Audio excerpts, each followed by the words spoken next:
ಅದಟನ ಏನ ಬಣ್ಣಿಪೆನೋ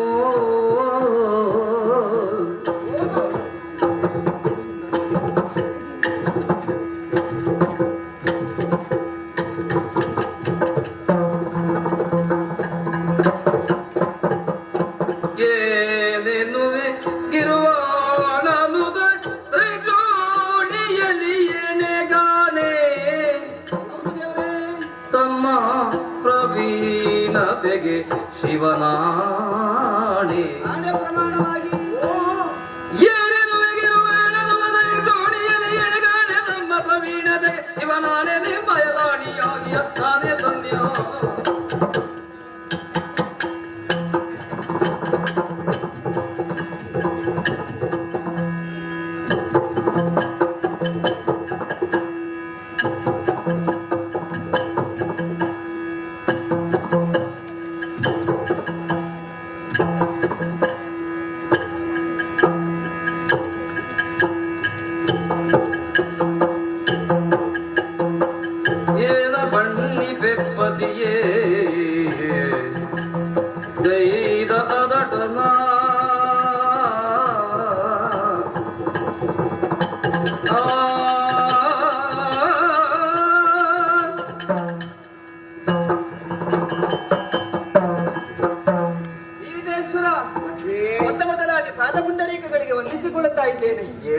ದಿನವೊಂದಕ್ಕೆ ಎಷ್ಟು ಸಾರಿ ವಂದಿಸಬೇಕು ಎಂಬ ಲೆಕ್ಕಾಚಾರವು ನನಗೆ ಗೊತ್ತಿಲ್ಲ.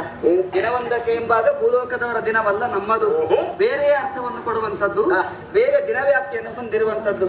ದೇವರೇ, ಅಂತಹ ದಿನದ ಪೂರ್ತಿ ನಿಮ್ಮ ಸೇವೆಯನ್ನು ಮಾಡುತ್ತಾ ಮಾಡುತ್ತಾ ಇರಬೇಕೆಂಬ ಕಾರಣಕ್ಕಾಗಿಯೋ ಏನು ದಿನವೇ ನಮಗೂ ಕೂಡ.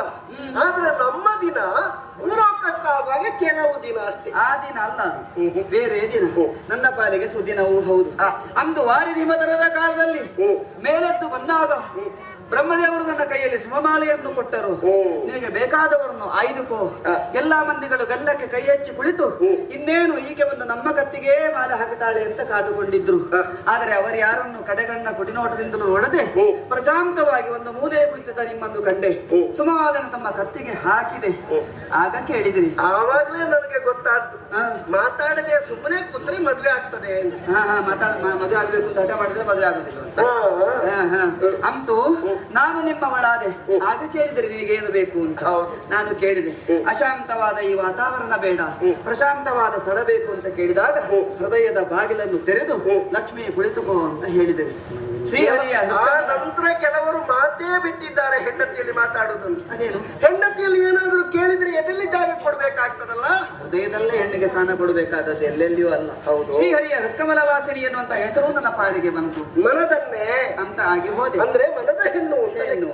ಒಬ್ಬ ತನ್ನ ದೇಹದ ಒಂದು ಭಾಗವನ್ನು ಹೆಣ್ಣಿಗೆ ಕೊಟ್ಟ, ಸರಸ್ವತಿಗೆ ನಾಲಿಗೆಯನ್ನಿತ್ತ.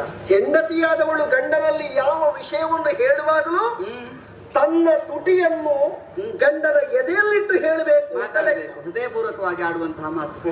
ಇನ್ನೊಬ್ಬರಿದ್ದ ನಿಮ್ಮ ಸಾಲಿನಲ್ಲಿ ಹೆಣ್ಣಿಗೆ ತನ್ನ ದೇಹದ ಅರ್ಥವನ್ನೇ ಕೊಟ್ಟು ಅರ್ಧನಾರೀಶ್ವರನಾದ. ಆದರೆ ನೀವು ಹಾಗಲ್ಲ, ಹೃದಯಸ್ಥಳನ್ನಾಗಿಸಿಕೊಂಡಿದ್ದೀರಿ. ನನ್ನ ಭಾವನೆ, ನನ್ನ ಯೋಚನೆ, ನನ್ನ ಎಲ್ಲ ಆಲೋಚನೆಗಳು ಕೂಡ ನಿಮಗೆ ಸೇರಿದ್ದು ಅಂತ ಅರ್ಥ. ನಿಮ್ಮ ಬಗ್ಗಾಗಿ ಆಡಬೇಕು ಅಂತ ನಾನು ಹೊರಟವಳು. ಆದರೆ ನಾಲಗೆ ಯಾಕೆ ತಡಬರಿಸ್ತಾ ಇದೆ? ನಮ್ಮನ್ನು ಹೊತ್ತು ಹೆಡೆ ಎತ್ತಿ ಕಾಣಿಸ್ತಾ ಇದ್ದಾನಲ್ಲ ರಾರಾಜಿಸುವವನು. ಬಹುಶಃ 1000 ನಾಲಿಗೆ ಇದ್ದರೂ ಅವನಿಗೆ ನಿಮ್ಮನ್ನು ಹೊಗಳಲಿಕ್ಕೆ ಕಷ್ಟ. ಶೇಷ ಅಂತ ಅದಟನ್ನು ಮಾಡಿದ್ದೀರಿ. ಗೈದ ಅದಟನ ನಾನೇನ ಬಣ್ಣಿಪೆನು. ಬಹುಶಃ ಒಳ್ಳೆಯ ಗಂಡನ್ನು ಕೊಡು ದೇವರೇ ಅಂತ ಎಲ್ಲ ಹೆಣ್ಣು ಮಕ್ಕಳು ಪ್ರಾರ್ಥನೆ ಮಾಡಿಕೊಳ್ಳುವುದು. ಆದ್ರೆ ನನಗೆ ಗಂಡನೇ ಒಳ್ಳೆಯವನಾಗಿ ಒಳ್ಳೆದನ್ನೇ ಮಾಡುವವನಾಗಿ ಜೀವನ ಪರ್ಯಂತರ ಒಳ್ಳೆ ಗಂಡ ಸಿಕ್ಕಿದ್ದಾರೆ. ದೇವರಂತಹ ಗಂಡನನ್ನು ಕೊಡು ಅಂತ ಸಾಮಾನ್ಯ ಹೆಣ್ಮಕ್ಕಳು ಬಯಸಿದ್ದಾರೆ. ನಿನಗೆ ದೇವರೇ ಗಂಡನಾಗಿ ಸಿಕ್ಕಿದ್ದಾರೆ. ಇದಕ್ಕಿಂತ ಮೇಲೆ ಭಾಗ್ಯ ಏನು ಬೇಕು, ಯೋಗ ಏನು ಬೇಕು? ನಿಮ್ಮ ವಿವಾಹವಾದು, ನನ್ನೊಂದಿಗೆ ನಿಮ್ಮ ವೈವಾಹ ಜೀವನ ಅದು ನನಗೆ ಸಿಕ್ಕಿದ್ದು ಶಿವನಾಣೆಯಾಗಿಯೂ ಪರಮ ಪುಣ್ಯ ಅಂತ ಅನ್ನುವುದರಲ್ಲಿ ತಪ್ಪಿಲ್ಲ. ಅಷ್ಟು ಮಾತ್ರವಲ್ಲ, ಓ ಕುಂದ ಕುಟ್ಮಲರದನೇ, ಈಗ ಪ್ರತ್ಯೇಕವಾದ ಕಲ್ಲಿನ ಬಗ್ಗೆ ಕುಂದ ಕುಟ್ಮಲ ರತನ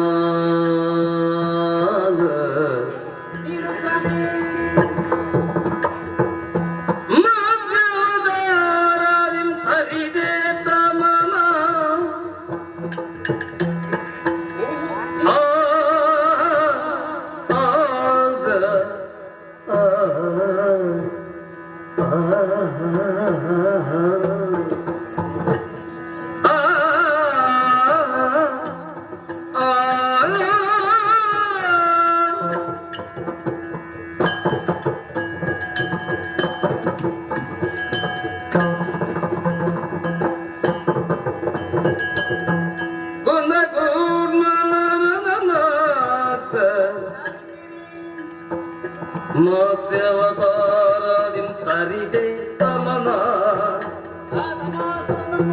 ಮತ್ಸ್ಯವತಾರದಿಂ ತರಿದೆ ತಮನ ಅಂದರಾದ್ರೆಯ ಕುಂದದೆ ಸ್ತುತ ತಂದಿ ನರಹರಿಯಂದ ರೂಪ ನಂದನರ ಕದಿಯಿಂದಿರಿದು ಕುಂದ ಕೋಟ್ಮಲ ರದನ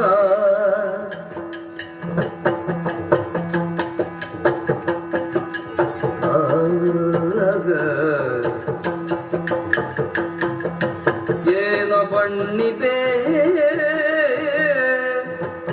ಪತಿಯೇ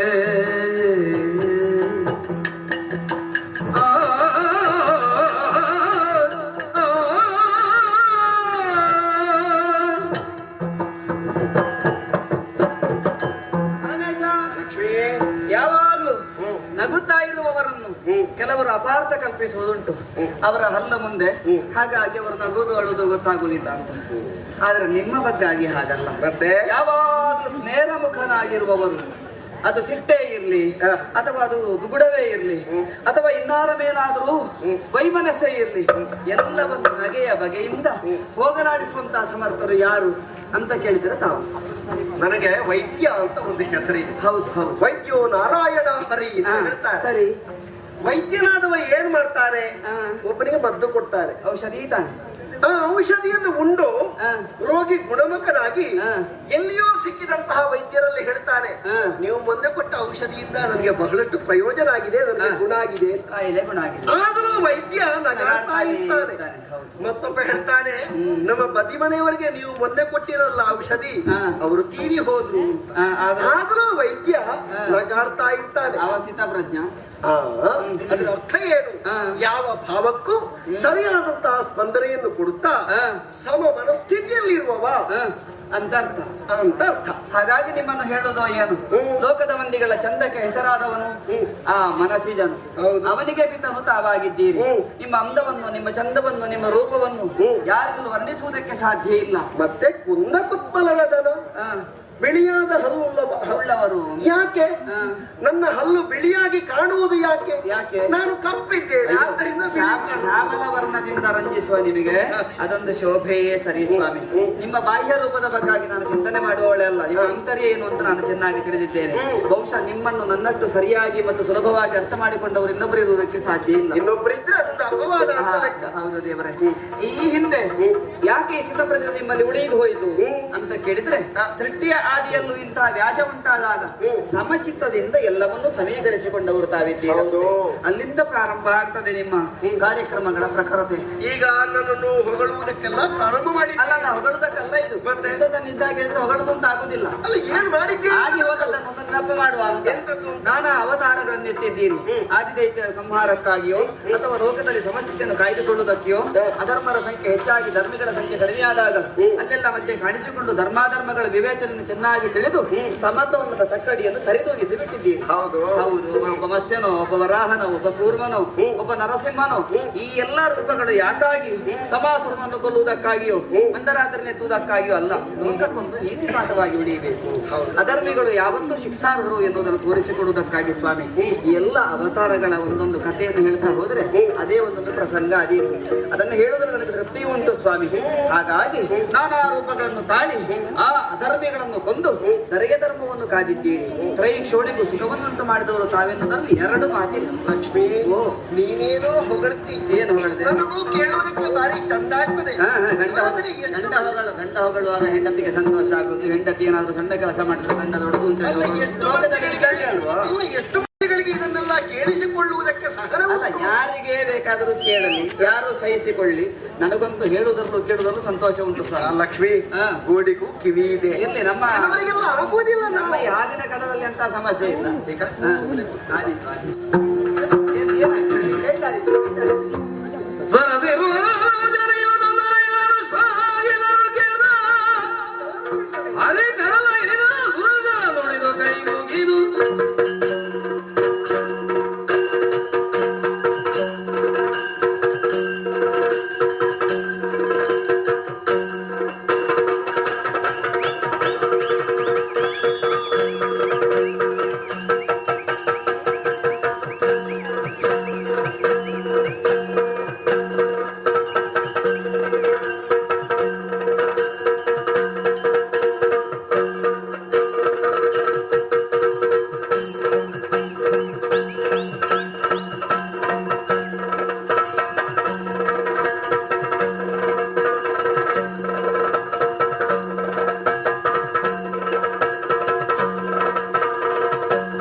ಸಹನೆಯ ಕಟ್ಟೆ ಕಡಿದು ಹೋಯಿತು.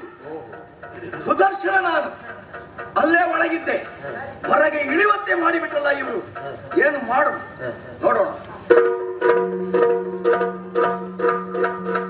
ಲಕ್ಷ್ಮೀ ದೇವಿಗೆ ನಮಸ್ಕಾರ, ಮತ್ತೆ ನಾರಾಯಣನಿಗೂ ನಮಸ್ಕಾರ. ಹೌದಾ, ನಾನೇ ಹೆದರಿ ಬಿಟ್ಟೆ. ಲಕ್ಷ್ಮೀ ದೇವಿಗೆ ಮೊದಲು ನಮಸ್ಕಾರ ಕೊಡುವಾಗ ಬಳಿಯಿಂದ ನಾರಾಯಣ ದೇವರೇ ಬರ್ತಾ ಹೋದ್ರೇನೋ ಅಂತ ಹೇಳಿ. ಹಾಗಲ್ಲ, ಲಕ್ಷ್ಮೀಪತಿ ನಾರಾಯಣ, ನಾರಾಯಣ ಲಕ್ಷ್ಮಿ ಅಂತ ಹೇಳ್ತಾರೆ. ಇಲ್ಲ ಇಲ್ಲ ಇಲ್ಲ, ಅದಕ್ಕೆ ಬೇಕಾಗಿ ಲಕ್ಷ್ಮೀ ದೇವಿಗೆ ನಮಸ್ಕಾರ. ಹೌದು, ನನಗೆ ಹಾಗಾದ್ರೆ ನನಗಿಲ್ವ ನಮಸ್ಕಾರ? ಮತ್ತೆ ಮತ್ತೆ ಮತ್ತೆ ಅದರ ಬೆನ್ನಿಗೆ. ಅಲ್ಲ, ಈ ರೀತಿಯ ಒಂದು ಕ್ರಮ ಇದುವರೆಗೆ ನೀನು ಪಾಲಿಸಿಕೊಂಡು ಬಂದವ ಅಲ್ಲ. ಹಾಗಾದ್ರೆ ಇವತ್ತು ಹೊಸದಾಗಿರ್ಬೇಕಾದ್ರೆ ಏನೋ ಇರಬೇಕು ಅಂತ ನನಗೆ ಅನಿಸ್ತದೆ. ಇರುವುದಲ್ಲ, ನಾನು ಬರುವುದು. ಯಾಕೆ ಗೊತ್ತಾಯ್ತಾ? ನಾನು ಬಂದದ್ದಲ್ಲ, ನನ್ನನ್ನು ಇಲ್ಲಿಗೆ ನೀವು ಬರಿಸಿದ್ದು. ನಾವು ಆಲೋಚನೆ ಮಾಡುದು ಯಾಕೆ ಜಾರಿ. ನೀನು ಬಂದದ್ದಲ್ಲ, ನಾನು ಬಂದದ್ದಲ್ಲ. ನಾವು ಕರೀಲಿಲ್ಲಲ್ಲ. ನೀವು ಗಂಡ ಹೆಂಡತಿರು ಕೂಡಿಕೊಂಡು ಮಾತಾಡಿದ್ರಲ್ಲ, ಹೌದು, ಅದನ್ನು ಕೇಳಿಕೊಂಡು ಇಲ್ಲಿವರೆಗೆ ಬಂದಿದೆ. ಸುದರ್ಶನ, ಈ ಕತ್ತಾಳಿಕೆ ಎನ್ನುವುದು ಅದು ಒಳ್ಳೆಯ ಲಕ್ಷಣ ಅಲ್ಲ. ಅದು ಗಂಡ ಹೆಂಡತಿ ಒಟ್ಟಿಗೆ ಕೂತ್ಕೊಂಡು ಮಾತಾಡುವಾಗ ನಿನಗೆ ಏನು ಕೆಲಸ ಕೇಳಿಸಿಕೊಳ್ಳುವುದು? ಅಷ್ಟು ಗೊತ್ತಿಲ್ಲದವ ನಾನು ಏನಲ್ಲ. ಮತ್ತೆ ಮನೆಯಲ್ಲಿ ಯಾರಿದ್ದಾರೆ ಎಂಬುದನ್ನು ಆಲೋಚನೆ ಮಾಡಿಕೊಂಡು ಮನೆಯಲ್ಲಿರುವಂತ ಯಜಮಾನ ಮಾತಾಡಬೇಕು. ಗಂಡ ಹೆಂಡತಿ ಆದ್ರೇನು, ಯಾರಾದ್ರೆ ಈಗ ಯಾರಿದ್ರು ಮನೆಯಲ್ಲಿ? ನಾನಿದ್ದೆ. ಹೆಚ್ಚು ಕಡಿಮೆ ಆಗ್ತದೆ ಅಂತ ನೀನು ಹೇಳಿದ್ದೆ, ಮಾತಾಡಿದ್ದಾರೆ. ನಾನು ನಿಮ್ಮಲ್ಲೇ ಇದ್ದೆ, ನಿನ್ನಲ್ಲಿದ್ದೆ. ಕೈಯಿಂದ ಹಾಗೋ ನೀನು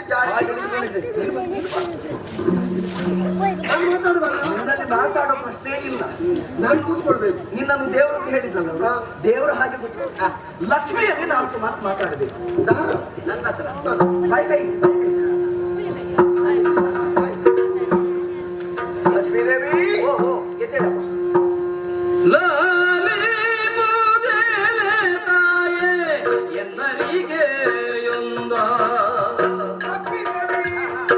ಲಕ್ಷ್ಮೀ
ಯೋಗ್ಯತೆ ಏನು ಯೋಗ್ಯತೆ?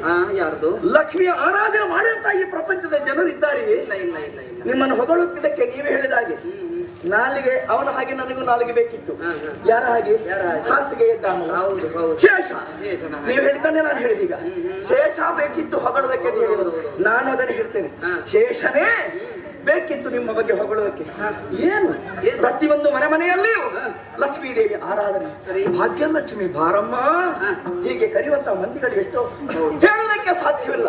ನೀವು ಹೇಳಿದ ಹಾಗೆ ಈ ಲೋಕದಲ್ಲಿ ದೇವರು ಅಂತ ಇದ್ರೆ ದೇವರನ್ನೇ ಪತಿಯನ್ನಾಗಿ ಪಡೆದುಕೊಂಡಂತ ಮಹಾ ಸಾಧ್ಯ ನೀವು, ತಿಳಿದಂತ ಜ್ಞಾನಿ ನೀವು.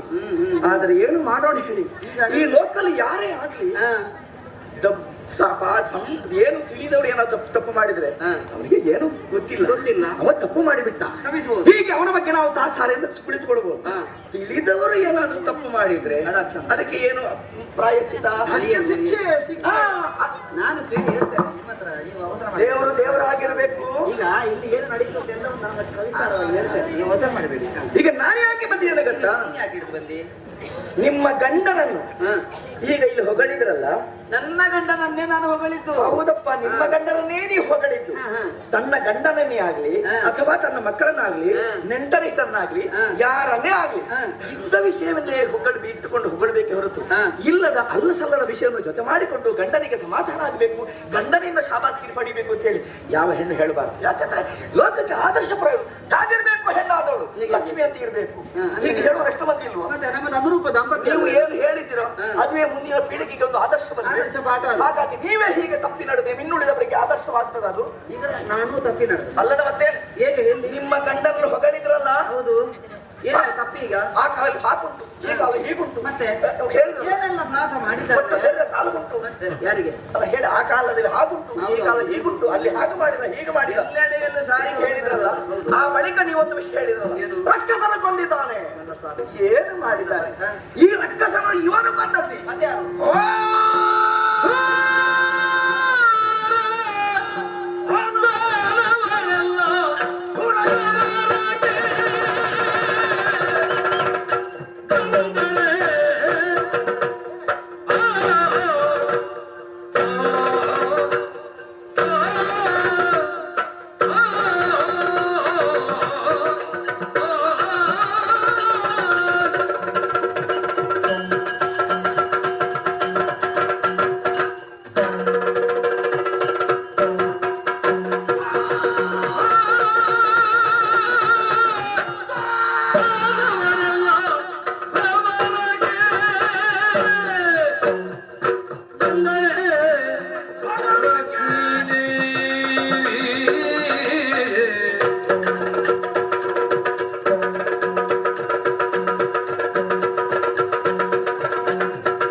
ಲೋಕದ ಶಾಂತಿಗೆ ಬೇಕಾಗಿ, ಚಿತ್ತರನ್ನು ಕಾಪಾಡಲಿಕ್ಕೆ ಬೇಕಾಗಿ, ಧರ್ಮ ಬಾಗಲಿಗೆ ಬೇಕಾಗಿ ದುಷ್ಟರ ಕಸರು ಕೊಂದಿದ್ದಾನೆ.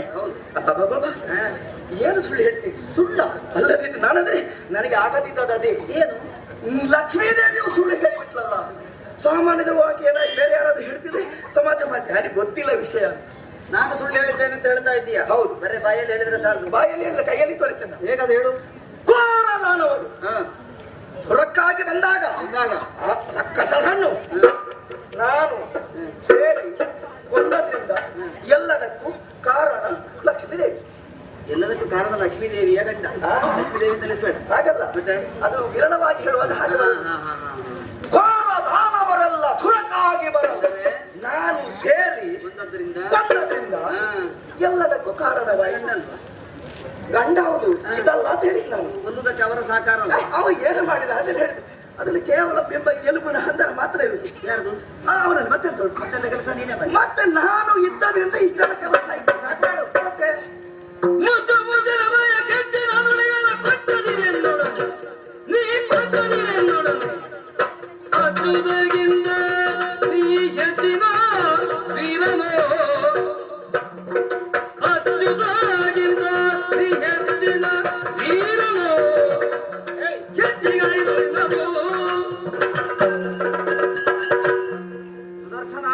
ಲಕ್ಷ್ಮೀದೇವಿ ಬಹಳ ಹೆಚ್ಚಾಯ್ತು ನಿನ್ನ ಪ್ರದರ್ಶನ. ಅದೊಂದು ಹೌದು. ಅವ್ರು ಹೇಳ್ತಾರೆ ಕಡಿಮೆ ಆಯ್ತು. ಅಲ್ಲಲ್ಲ, ನಿನ್ನ ಹಾರಾಟ ಹೆಚ್ಚಾಯ್ತು ಅಂತ. ಮೊತ್ತ ಮೊದಲಾಗಿ ನಾವೀರ್ವರು ಗಂಡ ಹೆಂಡತಿ ನಮ್ಮಷ್ಟಕ್ಕೆ ಏನೋ ಲೋಕಾಭಿರಾಮವಾಗಿ ಮಾತನಾಡ್ತಾ ಇದ್ದೆವು. ಇದುವರೆಗೆ ನಮ್ಮ ನಾನು ಅದನ್ನೇ ಹೇಳಿದ್ದೆ, ನೀವು ಗಂಡ ಹೆಂಡತಿರು ಲೋಕಕ್ಕೆ ಆದರ್ಶಪ್ರಾಯರು. ಹೌದು, ಲೋಕಾಭಿರಾಮವಾಗಿ ಮಾತಾಡಿದ ಅದು ಲೋಕಕ್ಕೆ ಪ್ರಚಾರವಾಗಿ ಹೋಗ್ತದೆ. ನಾವು ಮಾತನಾಡಿದ ಏಕಾಂತದಲ್ಲಿ ಮಾತನಾಡಿದ ವಿಚಾರ ಅದು ಈಗ ತೊಂದರಾಗ್ತದೆ. ನೀವು ಮಧ್ಯೆ ಮಧ್ಯೆ ಈಗ ನಾವು ಗುಟ್ಟು ಮಾತಾಡಿತಿರಬಹುದು, ಆದ್ರೆ ತಲೆದಿಂಬಿಗೆ ಅದು ಗುಟ್ಟ.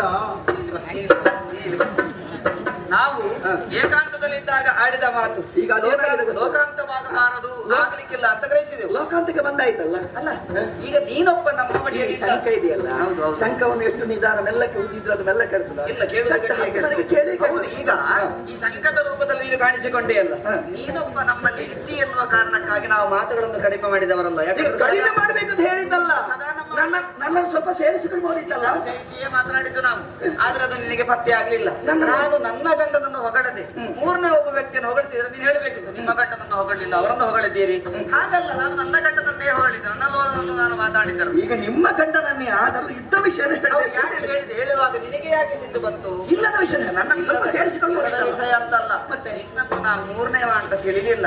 ನೀನು ನಮ್ಮವನೇ ಅಥವಾ ನಮ್ಮೊಳಗಿರುವವನೇ ಆದದ್ರಿಂದ ಹರಿಯ ಲೀಲೆಗಳನ್ನು ಹೇಳುತ್ತಾ ಹೋದಂತೆ ನಿನಗಿಂತ ಸಿಟ್ಟು ಬಂದಿತ್ತು ಅಂತ ನಾನು ಗ್ರಹಿಸಲಿಲ್ಲ. ಈಗ ನಾನು ನಿಮ್ಮವನೇ ಆದರೂ ಮನೆಯವನೇ ಆದರೂ ಈಗ ಮನೆಯವನನ್ನು ಬಿಟ್ಟು ಬಿಡುದ, ಮನೆಯನ್ನು ಬಿಡ್ಲಿಲ್ಲ. ಮತ್ತೆ ಈಗ ನನಗೆ ತಿಳಿಯದ ಹಾಗೆ ನೀನು ಹೇಳ್ತಾ ಇದ್ದಿ ನಾನು ಬಹಳಷ್ಟು ಕೆಲಸ ಮಾಡಿದ್ದೇನೆ, ಘೋರದಾನವರು ಬಂದಾಗ ಹೊಂದು ಬೆಳೆದದ್ದು ನಾನು ಅಂತ. ನೀನು ಒಮ್ಮೆ ಕತ್ತರಿಸಿದ್ರೆ ನನಗೆ ಅರ್ಥ ಆಯ್ತದೆ. ಈ ಎಲ್ಲ ವಿಶೇಷಣಗಳುಂಟಲ್ಲ, ಇದು ನಿನ್ನಲ್ಲಿ ಇಲ್ಲದ ಶಕ್ತಿಯನ್ನು ತುಂಬಿಸುವುದಕ್ಕೆ ಪ್ರಯತ್ನ ಮಾಡುವುದು ಇಲ್ಲದಲ್ಲ. ಅದೆಲ್ಲ ಒಳಗಿತ್ತು, ಒಂದೇ ಸಲಕ್ಕೆ ಈಗ ಹೊರಗೆ ಬಂದಷ್ಟು. ನಿನ್ನನ್ನು ನೋಡಿದ್ದು ಹೆಚ್ಚಾಯ್ತು. ನೀನು ನಮ್ಮವ ಏನೋ ಪ್ರೀತಿಯನ್ನು ತೋರಿಸಿದೇವಲ್ಲ, ಭೂಲೋಕದಲ್ಲೊಂದು ಪ್ರಾಣಿ ಉಂಟಂತ ಸಲಿಗೆ ಕೊಟ್ರೆ ಒಂದು ನೊಸಲ್ಲಪ್ಪದಕ್ಕೆ ಪ್ರಾರಂಭ ಮಾಡ್ತದೆ. ಹೌದಲ್ಲ, ಈಗ ಹಾಗಾಯ್ತು ಅಂತ ಪ್ರಾಣಿ ಒಂದು ಉದಾಹರಣೆಗೆ ಮಾತ್ರ. ಆದ್ರಿಂದ ಯಾಕೂ ನಾವು ಪಟ್ಟ ಸಲುಗೆಯಿಂದ ಈಗ ದುಷ್ಟ ಮಾತುಗಳನ್ನು ಆಡ್ತೀಯಲ್ಲ, ಅಚ್ಚುತನಿಗಿಂತ ಹೆಚ್ಚಿನ ಬೇರೆ ಮುಚ್ಚಬಾಯ್. ಮತ್ತೆ ಈಗ ಬರೆದ ಸಿಟ್ಟಿಗೆ ಕಂಡುದ ನುಡಿದರೆ ಕೆಂಡದನ್ನ ಬಿಟ್ಟು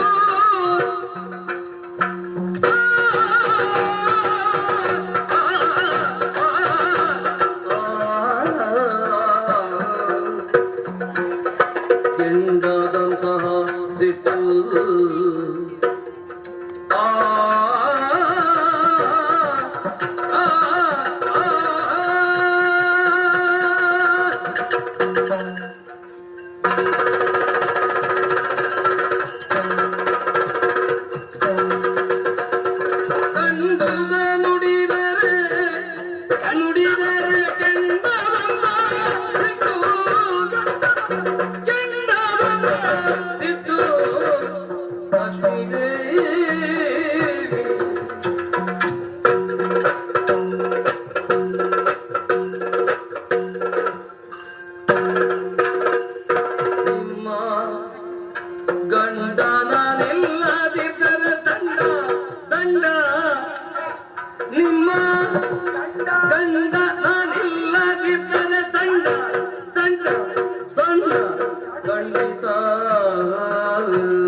ಸಿಟ್ಟು ಬರ್ತಂತ ನಾನು ನೋಡಿದ್ದೆ. ಹೌದಪ್ಪ, ಯಾರೇ ಆಗಲಿ ಈ ಪ್ರಪಂಚ ತನ್ನ ಗಂಡನನ್ನು ತೆಗಳ್ತಾರೋ ಯಾರು ದೂಷಿಸ್ತಾರೋ ಆವಾಗ ಸಿಟ್ಟು ಬರ್ತದೆ. ಆಗಬಾರದ ಸಿಟ್ಟು ಯಾವಾಗ ಬರ್ತದೆ ಅದಷ್ಟೇ. ಆವಾಗ ಬಾರದು ಮತ್ತೆ ಯಾವಾಗ ಬರ್ಲಿ ಸಾಯುವಾಗ ನೀನು ಮುಖ ತಿರುಗಿಸು. ಸಾಯುವಾಗಲ್ಲ ನನ್ನನ್ನು ನೋಡುವಾಗ ಮಾತಾಡ್ಬೇಕು. ಆ ಕಡೆ ನೋಡಿ ಮತ್ತೆ ನನ್ನ ಮುಖ ನನಗೆ ಬರುವ ಸಿಟ್ಟು ಅಮ್ಮ ಸಿಟ್ಟು ಬಂತ. ಮತ್ತೆ ಲಕ್ಷ್ಮೀದೇವಿಗೆ ಸಿಟ್ಟು ಬಂತ. ಒಂದು ಲೋಕದ ರೂಢಿ ಇದೆ. ಏನಂದು ಕಂಡತನ್ನು ಕಂಡ ಹಾಗೆ ಹೇಳಿದ್ರೆ ಕಂಡದ ಅಂತ ಸಿಟ್ಟು. ಲೋಕದ ರೂಢಿಯ ಮಾತು ಲಕ್ಷ್ಮೀದೇವಿಗೆ ಅನ್ವಯಿಸ್ತದೆ. ನಾನು ಕೆಂಡಾಮಂಡಲವಾಗಿದ್ದೇನೆ. ಹೌದು, ಯಾಕೆ ನನ್ನ ಗಂಡನ ಹೀಗೆ ಹೇಳಿಬಿಟ್ಟಲ್ಲ? ನೀವು ಹೇಳಿಬಿಟ್ನಲ್ಲ. ನಾನು ಇಲ್ಲದನ್ನು ಉಂಟು ಮಾಡಿ ಹೊಗಳಿದಾಗ ಮತ್ತೆ? ಹೌದು ಅಂತ ಹೇಳಿಕ್ಕೆ ಬರ್ಲಿಲ್ವಲ್ಲ. ಇಲ್ಲದನ್ನುಂಟು ಮಾಡಿದಲ್ಲ, ನೀನು ಇಲ್ಲದನ್ನು ಸೇರಿಸಿ ಮಾತನಾಡು. ನಿಮ್ಮ ಗಂಡ ನಾನಲ್ಲದಿದ ದಂಡ. ನಿಮ್ಮ ಗಂಡ ದಂಡ ದಂಡ ಅಲ್ಲ, ಗಂಡ ನೀನು, ನನ್ನ ಗಂಡ ಉದ್ದಂಡ. ಬರೇ ದಂಡ ಮಾತ್ರ ದಂಡ ಪಿಂಡ. ಹೌದಾ? ಹೌದು. ಇಷ್ಟು ಮಾತಾಡ್ತೀಯಲ್ಲ? ಹೌದು. ಸರಿ ಸರಿ, ಎಲ್ಲಿಗೆ? ಸರಿ ಸರಿ. ಯಾವ ಸರಿ ಸರಿ ರಮಣನು ಮತ್ಸ್ಯವರ ಕೂರ್ಮ ನರಸಿಂಹ ಭಟ್ ರೂಪವ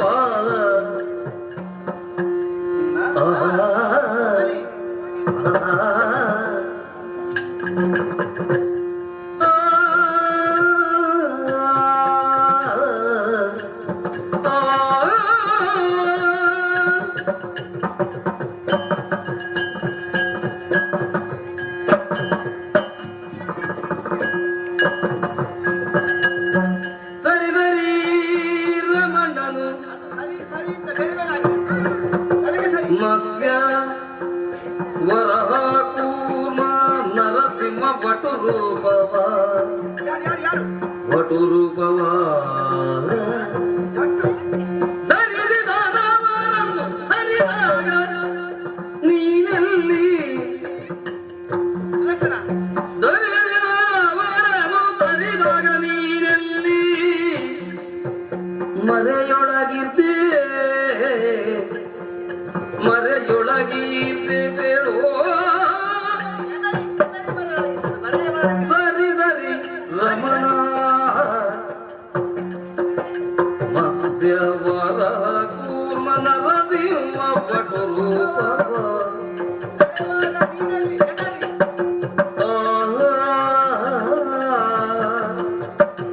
ಮರೆಯೊಳಗಿದ್ದೆ ನೀನಿಲ್ಲಿ ಮುಂದೆ ಬಾ.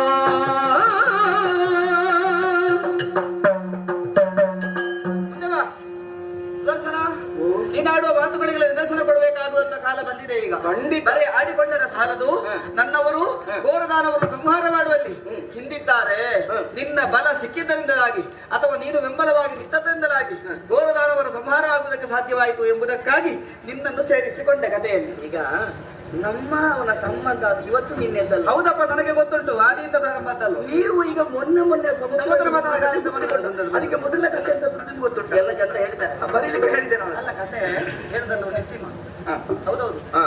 ಆ ಎಲ್ಲಾ ಕಥೆಯನ್ನು ಸಾಧ್ಯಂತವಾಗಿ ದೃಶ್ಯವೇ ಕಂಡು ಕಟ್ಟುವ ಹಾಗೆ ಹೇಳಿದ್ದಾರೆ. ಹೇಳಿದ್ದು ಮಾತ್ರ ಅಲ್ಲ. ಹೌದೌದು. ಹೇಳಿದ್ದು ಹೇಳಿದ್ದನ್ನು ಕೇಳಿದ್ದಿ. ಅಲ್ಲ, ಕೆಲವು ಪ್ರಸಂಗಗಳಿಗೆ ನಾನು ಸಾಕ್ಷಿ.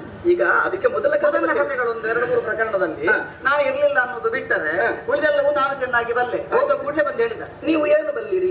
ಅವರ ಬಗ್ಗೆ ನೀನೆಷ್ಟು ತಿಳಿದುಕೊಂಡಿದ್ದೀಯೋ ಅದಕ್ಕಿಂತ ಹೆಚ್ಚನ್ನು ನಾನು ಬಲ್ಲೆ. ನೋಡು, ಯಾವಾಗಲೂ ಕೈ ಸೇರಿಕೊಂಡದ್ದಿರಬಹುದು. ನೋಡೋಣ. ನನ್ನ ಪ್ರಶ್ನೆಗಳಿಗೆ ಸರಿಯಾದ ಉತ್ತರವನ್ನು ಕೊಟ್ಟೆ. ಇಲ್ಲದ್ರೆ ನೀನು ಕೆಟ್ಟೆ. ನೋಡೋಣ. ಕೊಡ್ತೀಯಲ್ಲ? ಯಾವ- ಆ ಧೈರ್ಯ ಉಂಟಲ್ಲ, ಹಾಡಿದ್ರೆ ಸಾಲದು. ಮಾತುಗಳಿಗೆ ಸಾಧಾರ ಕೊಡಬೇಕು. ನಾನು ಸುದರ್ಶನ. ಒಳ್ಳೆಯ ದರ್ಶನವನ್ನು ಕೊಡಬೇಕು. ಕೇವಲ ಪ್ರದರ್ಶನಕ್ಕಿರುವುದಲ್ಲ ಇದು. ಬೊಂಬೆ ಎಲ್ಲ ನೆನಪಿರಲಿ. ಆಡಿದ ಮಾತುಗಳಿಗೆಲ್ಲ ವಿವರಣೆ ಕೇಳ್ತಾ ಇದ್ದೇನೆ. ನಾನು ಕೇಳುವ ಪ್ರಶ್ನೆಗಳಿಗೆ ಒಂದೊಂದಾಗಿ ಉತ್ತರಿಸಿದೆ. ಸರಿಯಾದ ಉತ್ತರ ಹೌದು. ಕೇಳಿ. ನಾನು ಸುಮ್ಮನಿರುತ್ತೇನೆ. ನೋಡೋಣ. ಸ್ವಾಮಿಯವರು ದನದ ಸಂಹಾರಕ್ಕಾಗಿ ಕೆಲವಾರು ರೂಪಗಳನ್ನು ಎತ್ತಿ ಅಲ್ಲೆಲ್ಲ ಪ್ರವೇಶ ಮಾಡಿ ದನದ ಸಂಹಾರವನ್ನು ಮಾಡಿ ಲೋಕಕ್ಕೆ ಕಲ್ಯಾಣವನ್ನು ಉಂಟು ಮಾಡಿದ್ದಾರೆ. ಅದು ಹೇಳಿದ್ರಲ್ಲ. ಮತ್ಸ್ಯ, ವರಾಹ, ಕೂರ್ಮ, ನರಸಿಂಹ ವಟು ರೂಪವನ್ನು ತಾಳುವಾಗ ನಾನು ಕೇಳ್ತೇನೆ. ಈಗ ಮತ್ಸ್ಯನಾಗಿ ತಮಾಸರನ್ನು ಕೊಂದಿದ್ದರು. ಕೊಂದದ್ದು ಹೇಗೆ? ಬಾಯಲ್ಲಿ ಕಚ್ಚಿಯ? ಅಲ್ಲ, ಮತ್ತೆ ಒಂದು ರೆಕ್ಕೆಯಿಂದ ಬಡದು. ರೆಕ್ಕೆ ಇತ್ತಲ್ಲ. ಹೌದು, ಮತ್ತೆ ರೆಕ್ಕೆಯಲ್ಲಿ ನಾನು ಕೇಳಿದ್ದಷ್ಟೇ. ಹಾಗೆಲ್ಲ ಆಗಿ ಈ ಎಲ್ಲಾ ಪ್ರಕರಣಗಳು ನಡೆದಾಗ ಅಲ್ಲೆಲ್ಲಿಯೂ ಕೂಡ ಸುದರ್ಶನ ಜೊತೆಯಲ್ಲಿದ್ದ ಅಂತ ಒಂದು ಸಾರಿ ಇಲ್ಲ. ನನ್ನ ಸ್ವಾಮಿ ಹೇಳಿಲ್ಲ. ಆಗ ನೀನು ಎಲ್ಲಿದ್ದೆ ಎಂಬುದು ಬೇಕಾಗಿದೆ. ಆದದ್ರಿಂದ ಮತ್ಸ್ಯನಾದಾಗ ಹೇಳು.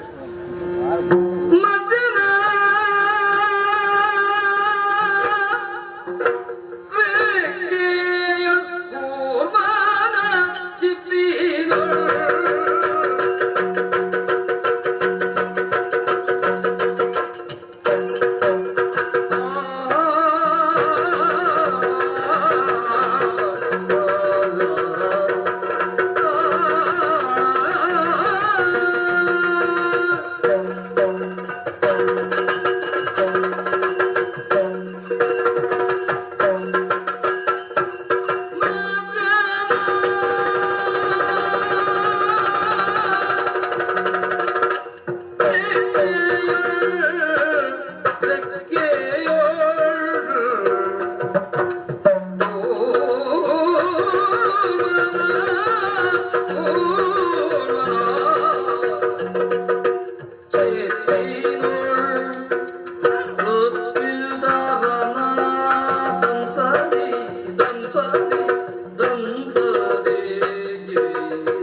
ನಾರಾಯಣನ ಒಡನಾಟ ಬಹಳಷ್ಟು ಕಾಲದಿಂದ ನನ್ನ ಸರಿ, ಜೊತೆಯಲ್ಲಿ ಸರಿ. ಆದ್ದರಿಂದಲೇ ನೀವು ಹೇಳಿದ್ದ ಮಾತು ಮನಸ್ಸಿಗೆ ನೋವಾದ ಕಾರಣ ಬಿಚ್ಚಿ ಹಿಂದಲ್ಲ ಮುಂದೆ ಸ್ಪಷ್ಟಪಡಿಸಬೇಕು ಅಂತ ಇಲ್ಲಿ ಓಡಿಕೊಂಡು ಬಂದವ. ಆದೀತು, ಹೇಳು. ಗಮಾಸನ ಕೊಲ್ಲಲಿಕ್ಕೆ ಬೇಕಾಗಿ ಈತ ಮತ್ಸ್ಯನಾಗಿದ್ದ, ಮತ್ಸ್ಯನಾಗಿ ಕೊಂದಿದ್ದಾನೆ.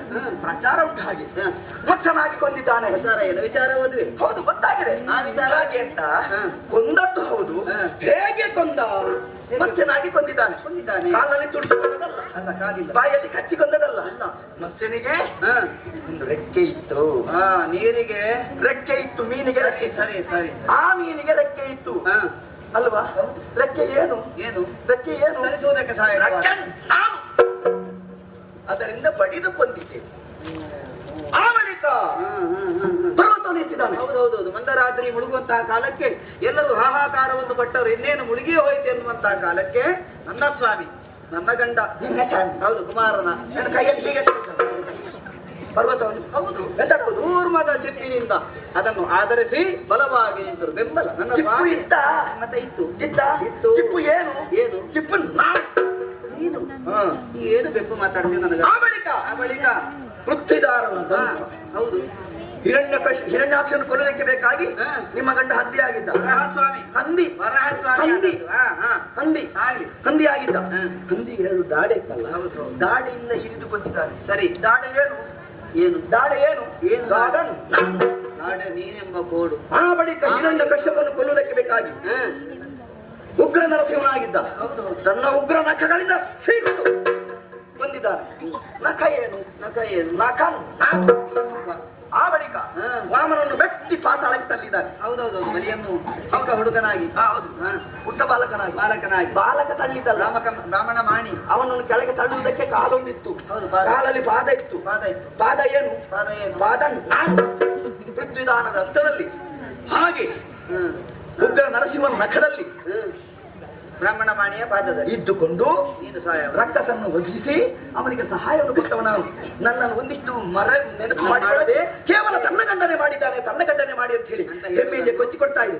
ಏನು ಗೊತ್ತಿಲ್ಲದ ಆಡಿಸಿರುವಂತ ನಿಮ್ಮ ಮಾತಿಗೆ ನಾನು ಬೆಲೆ ಕೊಡಬಹುದಿತ್ತು. ಆದ್ರೆ ಏನು ಮಾಡೋಣ ಹೇಳಿ, ಲಕ್ಷ್ಮೀದೇವಿ ನಾರಾಯಣನ ಹೆಂಡತಿ ಎಂಬುದಕ್ಕೆ ಬೇಕಾಗಿ ಮಾತ್ರ ನಾನು ಈ ಸಹನಿಂದ ಕುಳಿತುಕೊಂಡಿದ್ದೆ. ಈ ಮಾತನ್ನು ಬೇರೆ ಯಾವಾಗ ಹೇಳ್ಬೇಕು, ಅವಳ ಕಪಾಲಕ್ಕೆ ನಾನು ಬಡಿತಿದ್ದೆ ನೇರವಾಗಿ ಬಂದು. ಒಳ್ಳೆ ಮಾತು.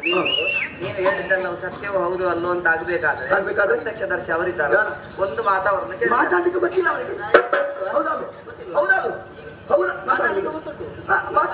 ಹೌದಾ ಅಲ್ವಾ ಅಂತ ಕೇಳಿದ ಅಲ್ಲ ಅಂತ ಹೇಳ್ತಾರಲ್ಲ. ಅಲ್ಲ, ಈಗ ಮಾತಾಡ್ಲಿಕ್ಕೆ ಉಂಟು ಸ್ವಾಮಿ. ಮಾತಾಡಿ ಈಗ. ಅವ ಇಷ್ಟು ಮಾತಾಡ್ತಾರೆ, ಸ್ವಲ್ಪ ನೀವು ಮಾತಾಡಿ. ನಾಯಿ ಬಿಡು. ಸಹಜವೀ ನುಡಿ ಹೇಗೆ ನೋಡಿ ನಿನ್ನಂತ ಪರಾಕ್ರಮಿ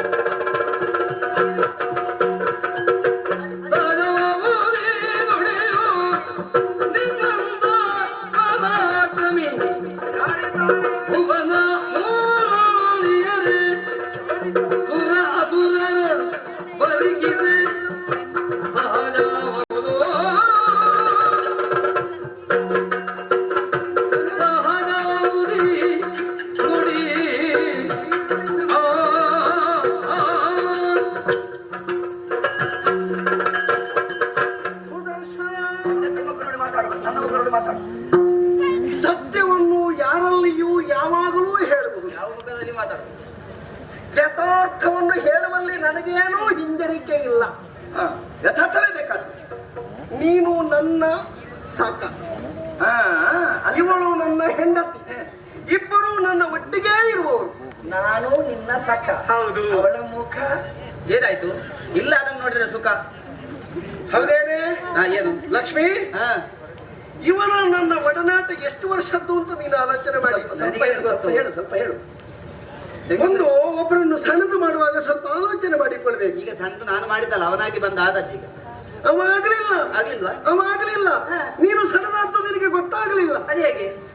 ಮಾತಿನಲ್ಲಿ ಅವ ಹೇಳ್ತಾ ಇದ್ದಾನೆ, ನಾನು ಇದ್ದದ್ದನ್ನು ಹೇಳಿದ್ರೆ ನಿಮಗೆ ಸಿಟ್ಟು ಬರ್ತದಮ್ಮ, ನೀವು ಯಾಕೆ ಸಿಟ್ಟು ತಳೆಯುವುದು? ಅಲ್ಲ, ನಿಮಗೆ ಯಾವುದಕ್ಕೂ ಸಿಟ್ಟು ಬರುದಲ್ಲ, ನನಗಾದ್ರೂ ಸ್ವಲ್ಪ ಬರಲಿ. ಅವನ ಯೋಗ್ಯತೆ ಏನು? ಈಗ ಹಿರಣ್ಯಕಶ್ಯಪವನ್ನು ಕೊಂದದ್ದು ಹೌದಾ? ಹೌದು. ಹಿರಣ್ಯಾಕ್ಷನ ಕೊಂದದ್ದು ಹೌದಾ? ಹೌದು. ಪರ್ವತ ಎತ್ತಿದ ಹೌದು. ಮೀನಾದದ್ದು ಹೌದಾ? ಹೌದು. ಪಾತಾಳಕ್ಕೆ ಅವನನ್ನು ಇವನನ್ನು ಹೌದು. ನೀನು ಯಾಕೆ ಮೈ ಮೇಲೆ ಹೇಳ್ಕೊಳ್ತೀಯ? ಹೌದು ಅಂತ ಹೇಳ್ತಾರಲ್ಲ. ಹೌದು. ಸಮಾಧಾನ ಮಾಡು. ಸ್ವಲ್ಪ ಬಿಚ್ಚಿ ಹೇಳು. ಇವನ ಯೋಗ್ಯತೆ, ಇವನ ಪರಾಕ್ರಮ ಅಲ್ಲ, ನೀನು ಕೇಳಿಸಿಕೊಳ್ಬೇಕಾದ. ನಾನು ಕೇಳ್ತಾ ಇದ್ದೆ. ಅವನ ಯೋಗ್ಯತೆ ನಿನಗೆ ಅರ್ಥ ಆಗಲಿಲ್ಲ. ನನಗೆ ಅರ್ಥ ಆಗ್ತದೆ. ಅವ ಹೇಳಿದ ಮಾತು ಸಹಜ. 3 ಲೋಕದಲ್ಲಿ ಇವನಂತಹ ವಿಕ್ರಮಿಗಳು ಇದ್ದಾರೆಯೇ? ತುರನರ ಉರಗರಲ್ಲಿ ಅದೇ ಕಾಲ ಮೇಲೆ ಹೋಗುದು ದೊಡ್ಡ ಸ್ಥಿತಿ. ಅದು ಟಿವಿ ದೊಡ್ಡ ಸ್ಥಿತಿ ಅದು. ಹಾಗೆ ಅಂತಹ ಒಬ್ಬಾತ ವ್ಯಕ್ತಿ ನಮ್ಮೊಟ್ಟಿಗೆ ಇದ್ದಾನೆ ಅಂತ ಆದ್ರೆ ನಮ್ಮ ಬಲ ಏನು, ನಮ್ಮ ಶಕ್ತಿ ಏನು? ಅವ ಇದ್ದದ್ದೇ ನಮಗೊಂದು ಅಭಿಮಾನದ ವಿಚಾರ ಅಂತ ತಿಳ್ಕೊಳ್ಳುವುದು ಬಿಟ್ಟು ಒಬ್ಬೊಬ್ಬ ರಕ್ಕಸನ್ನು ಕೊಲ್ಲುವಾಗ ನೀನಿಗೂ ನನಗಿರೋ ಸಂಪರ್ಕವನ್ನು ಸ್ವಲ್ಪ ಬಿಚ್ಚಿ ಹೇಳು. ಈಗ ಇಲ್ಲಿ ಬಾ. ನಾನು ಮತ್ಸ್ಯಾವತಾರವನ್ನು ತಾಳಿದೆ. ಅವ ನನಗೆ ಏನಾಗಿದ್ದ? ರೆಕ್ಕೆಯಾಗಿದ್ದ. ಅದನ್ನು ಒಪ್ಪಿಕೊಳ್ಳುವುದಕ್ಕೆ ನಿನಗೇನೆ ಸೊಕ್ಕು? ಸೊಕ್ಕಿಲ್ಲ. ಆದ್ರೆ ಅವನು ಮಾತಾಡ್ತಾರಲ್ಲ ಒಳ್ಳೆ ಇದರಿಂದ. ಸೊಕ್ಕು ಅಂತ ಹೇಳಿ ಸಾಕಲ್ಲ, ಏನು ಹಕ್ಕು ಅಂತ ಕೇಳಿ. ಇಲ್ಲ ಅಂತ ಹೇಳುವುದಕ್ಕೆ ನಿನಗೇನಿದೆ ಹಕ್ಕು? ಇಲ್ಲ ನೀವೇ ಎಲ್ಲ. ಆಮೇಲೆ ನಾನಾದೇನಲ್ಲ ಕೂರ್ಮಾವತಾರ. ಬಿಕ್ಕಿ ಮಾತಾಡ್ಬೋದು. ನಾನು ಆದೇನಲ್ಲ, ಸರಿ ಹೇಳು. ನಾನು ಕೂರ್ಮಾವತಾರವನ್ನು ತಾಳಿದೆ. ನಾನು ಕೂರ್ಮಾವತಾರವನ್ನು ತಾಳಿದೆ. ಅದರಲ್ಲಿ ಆಗಿದ್ದ ಅವನನ್ನ ದಾಡೆ. ಒಪ್ಪಿಕೊಳ್ಳುವುದಕ್ಕೆ ನಿನಗೇನೆ ಕೋಡು? ನನಗೇನಿಲ್ಲ. ಈಗ ಮತ್ತೆ ಅವ ಚಿಪ್ಪಾಗಿದ್ದ, ಅವ ನನಗೆ ಚಿಪ್ಪೇ ಆಗಿದ್ದ. ಇದು ನನ್ನ ಮುಖ ನೋಡಿ ಸ್ವಲ್ಪ ಅಲ್ಲ, ನನಗೆ ಚಿಪ್ಪೆ ನೀನಾಗಿದ್ದ. ಅವ ಚಿಪ್ಪೆ ಆಗಿದ್ದ. ಎಂತದ ಚಿಪ್ಪೆ ಆಗಿದ್ದ. ಒಪ್ಪಪ್ಪ, ಅದಕ್ಕೇನು. ಇದನ್ನು ನಿನಗೆ ಒಪ್ಪಿಕೊಳ್ಳಿಕ್ಕೆ ಆಯ್ತು, ನಾನು ಒಪ್ಪಿಕೊಂಡೆ. ಆಮೇಲೆ ಅದೆಂತದ್ದು? ಅದಕ್ಕೆ ಹೀಗ ಹಿರಣ್ಯಕಶ್ಯಪನ ಹೊತ್ತಿರಲ್ಲಿ ಇವನನ್ನ ನಕ, ನನಗೆ ಆತ್ಮೀಯನಾದ ಸಖ. ಆಗ್ಲಿಯಪ್ಪ. ಲೋಕಕ್ಕಾಯ್ತು ಸುಖ. ನೀನು ಇನ್ನಾದರೂ ಸ್ವಲ್ಪ ಅದನ್ನು ಒಪ್ಪಿಕೊಳ್ಬೇಕು. ಮತ್ತೆ ಇವ ಆಗಿದ್ದ ನನ್ನ ಪಾದ. ಒಟ್ಟು ವಾಮನನಾದ ಕಾಲದಲ್ಲಿ ಲೋಕಕ್ಕಾಯ್ತು ಮೋದ. ನಿನದೇನೆ ವಾದ ಇಲ್ಲ. ಪಾದರಕ್ಷೆ ಅಂತ ಒಳ್ಳೆದಾಯ್ತು. ಎಂತದ್ದು ಪಾದರಕ್ಷೆ? ಪಾದ ಆಗಿ ಪಾದ ರಕ್ಷೆ ಅಲ್ಲ, ಪಾದದ ರಕ್ಷೆ. ಪಾದದ ರಕ್ಷೆ ಅಲ್ಲ, ಪಾದವೇ ಅವ. ಆದ್ರಿಂದ ಅದು ರಕ್ಷೆ ಅಲ್ಲ. ಆದ್ದರಿಂದ ಈಗ ಲಕ್ಷ್ಮಿ, ನೀನು ನನ್ನ ಹೆಂಡತಿಯಾದ್ರು ಇವ ನನಗೆ ಬೇಕಾಗಿ ಬಹಳಷ್ಟು ಕೆಲಸ ಮಾಡಿದವ. ನಾನು ಲೋಕಮುಖದಲ್ಲಿ ಕಾಣಿಸಿಕೊಳ್ಬೇಕು. ಇವತ್ತಿನದ್ದು ಲೆಕ್ಕ ಹಾಕ್ಬೇಡ, ಹಿಂದಿನದ್ದು ಲೆಕ್ಕ ಅಲ್ಲ. ಇವತ್ತಿದ್ದು ಬಿಡೋಣ, ದುಡಿದವರ ನೆನಪಿಟ್ಟುಕೊಳ್ಬೇಕಲ್ಲ. ಈಗ ಇಲ್ಲಿ ದುಡಿಬೇಕಂತ ಬೆಲೆ ಕೊಡ್ಬೇಕು ನಾವು. ಅವನ ವ್ಯಕ್ತಿತ್ವ ದೊಡ್ಡದೆ. ಅವ ಸಣ್ಣ ಜನ ಅಲ್ಲಪ್ಪ. ಎಲ್ಲಿ ಹೋದ್ರು ಅವ ದೊಡ್ಡವನೇ. ಇದು ನನಗೆ ತಿಳಿದು ಹೋಯ್ತು ಅಂತ. ನೀನು ಹೇಳಿದ್ದು ಸಹಜ ಸುದರ್ಶನ. ಅವಳು ಮಾತಾಡಿದ್ದರಿಂದ ನಿನಗೇನಾದ್ರೂ ಬೇಸರ ಆಗಿದ್ರೆ ಅವಳ ಪರವಾಗಿ ನಾನು ಕ್ಷಮಾ ಯಾಚನೆ ಮಾಡ್ತೇನೆ. ಆಟಿ ಹೋಯ್ತದು. ಅದನ್ನು ಹೊಟ್ಟೆಯಲ್ಲಿ ಹಾಕಿಕೊಂಡು ಅಷ್ಟು ಸುಲಭವಾಗಿ ಬಿಡುವುದಕ್ಕಾಗುದಿಲ್ಲ. ಆದರೂ ಬಿಟ್ಟು ಈ ಮೊದಲು ನೀನು ಕರೆದಾಗ ನಾನು ಬರ್ತಿದ್ದೆ. ನೀನು ಹೇಳಿದ ಕೆಲಸವನ್ನು ಮಾಡ್ತಿದ್ದೆ. ಅವನ ತಲೆ ಕಡಿ, ಇವನ ಕತ್ತರಿಸಿ ಬಾ. ಹೆಜ್ಜೆ ಹೆಜ್ಜೆಗೂ ಹೂ ಹುಟ್ಟದೆ ನೇರವಾಗಿ ಹೋಗಿ ಆ ಕೆಲಸ ಮಾಡಿ ಬರ್ತಿದ್ದೆ. ಹೌದು. ಇನ್ನೊಂದು ನೆನಪಿನ ಮಾತು. ಏನು? ನೀನು ಸಣ್ಣ ಸಣ್ಣ ಕೆಲಸಕ್ಕೆ ನನ್ನನ್ನು ಕರಿಬಾರ್ದು. ಈ ಮೊದಲು ಹಾಗಲ್ಲ. ನಾನು ದೊಡ್ಡ ಕೆಲಸ ಏನಾದಿದ್ದ ಕರಿ. ನಿನ್ನಿಂದ ಆಗದಿದ್ದದ್ದು ಏನಾದಿದ್ರೆ ನನ್ನಲ್ಲಿ ಕರಿ, ಆವಾಗ ಬರ್ತೇನೆ. ಸಣ್ಣ ಕೆಲಸ ಹೆಂಡತಿಯನ್ನು ಕರ್ಕೊಂಡು ಕೈಯಲ್ಲಿ ನನ್ನಿಂದ ಮುಗಿಯದೇ ಇದ್ರೆ ಕರೀತೇನೆ. ನಾನು ಮತ್ತೆ ಹೋದ ಮೇಲೆ ಪುನಃ ಶುರು ಇಲ್ಲ ಪ್ರಸಂಗ. ಆವಾಗ ಪ್ರಾರಂಭದಿಂದ ಮುದರಿಂದ ಆಗಿದೆ. ಆಗ ಪ್ರಸಂಗ ಕಡೆಗೆ ಮಂಗಳಿಂದ ಪುನಃ ಪುನರಾವರ್ತನ ಆಗುದಿಲ್ಲ. ಈಗ ನೀನು ನಿಲ್ಲುದಿಲ್ಲ. ಪರಾಕ್ರಮ ಹೋಗಿ ಬಿಟ್ಟ. ಈಗ ನೀವು ಅವನ ಪಕ್ಷವನ್ನು ವಹಿಸಿ ಮಾತಾಡಿದ್ರಿಂದ ಎಂತದು ಕಣ್ಣೊತ್ತುದು ಯಾಕೆ? ನಾನು ಆಗ ಕಣ್ಣೊತ್ತಿಂದ ಸುಮ್ಮನೆ ವಿಷಯ ಬೇರೆ ಉಂಟದರಲ್ಲಿ. ಈಗ ಅವನಿದ್ರೆ ಇಷ್ಟು ನಾಲಿಗೆ ಸರಿ ಆಗುವುದಿಲ್ಲ ಅಂತ ಇದ್ರೆ ಅದನ್ನು ಸರಿ ಮಾಡ್ಲಿಕ್ಕೆ ಹೋಗಬಾರ್ದು. ಇದು ಸರಿಯಾಗುವುದಿಲ್ಲ. ಸರಿಯಾಗಿದೆ.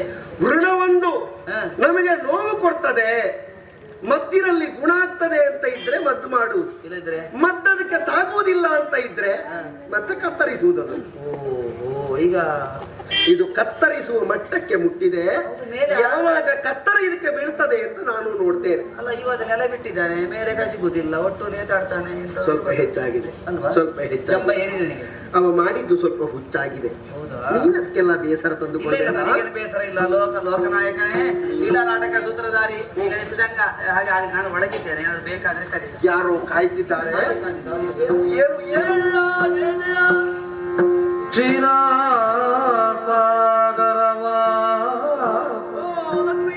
ಮೈದೂರು ಸಂಕಟ ನಾಶ ನಾರದ ವಂದಿತ ನಾರಾಯಣ ವೀರಮಣೀದವ ನಾರಾಯಣ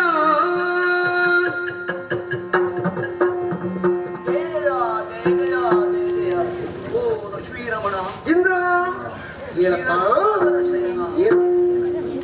ಏನಾಯ್ತಪ್ಪ? ಕಂದಿದ ಏನು ಬಂದೆ? ಯಾಕೆ ಬಂದೆ? ಹೇಳಯ್ಯ ಲಕ್ಷ್ಮೀ ಲೋಲ ಏನು? ದೇವತೆಗಳ ಪಾಲಿಸೊಲಿದು ವನಮಾಲ ಕುಲ ಶತ್ರು ಪ್ರಬೋಧನದು ಆ ಬಾಳದೇತನ ವರದ ಬಲದುಳು ಮೇಲುದಾಳಿಗೈಯಲು ಹೋಲಿಲು ಮೂಡಿದ ನಮ್ಮ ಕೇಳಯ್ಯ ಲಕ್ಷ್ಮೀ ಕೋಲ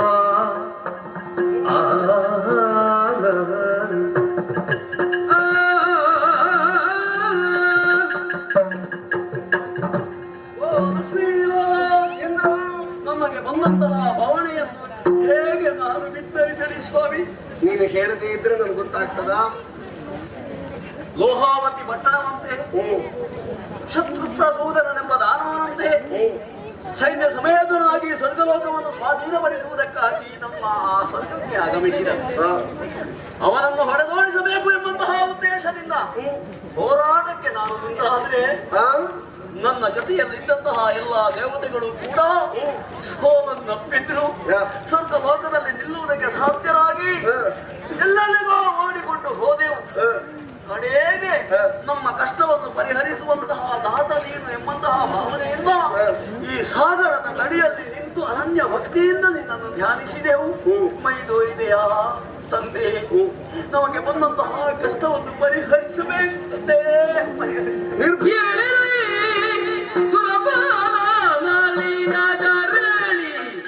ನೀವು ಅಂಜದಿರಿ, ನೀವು ಅಂಜದಿರಿ, ಅಂಜದಿರಿ.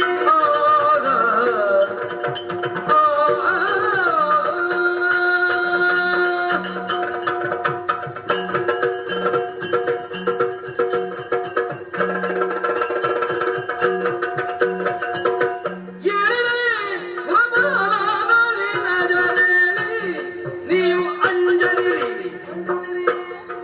ಕಳನ ಜಮನಾಲಯಗೆ ನಾ ಕುಂಚಿಗಳುವೆ ಬಾಳಿದಯ್ಯ. ಏಳಿರೈ ದುರಪಾಲ ನಳಿನ ಜವೇರಿ, ಏಳಿರೈ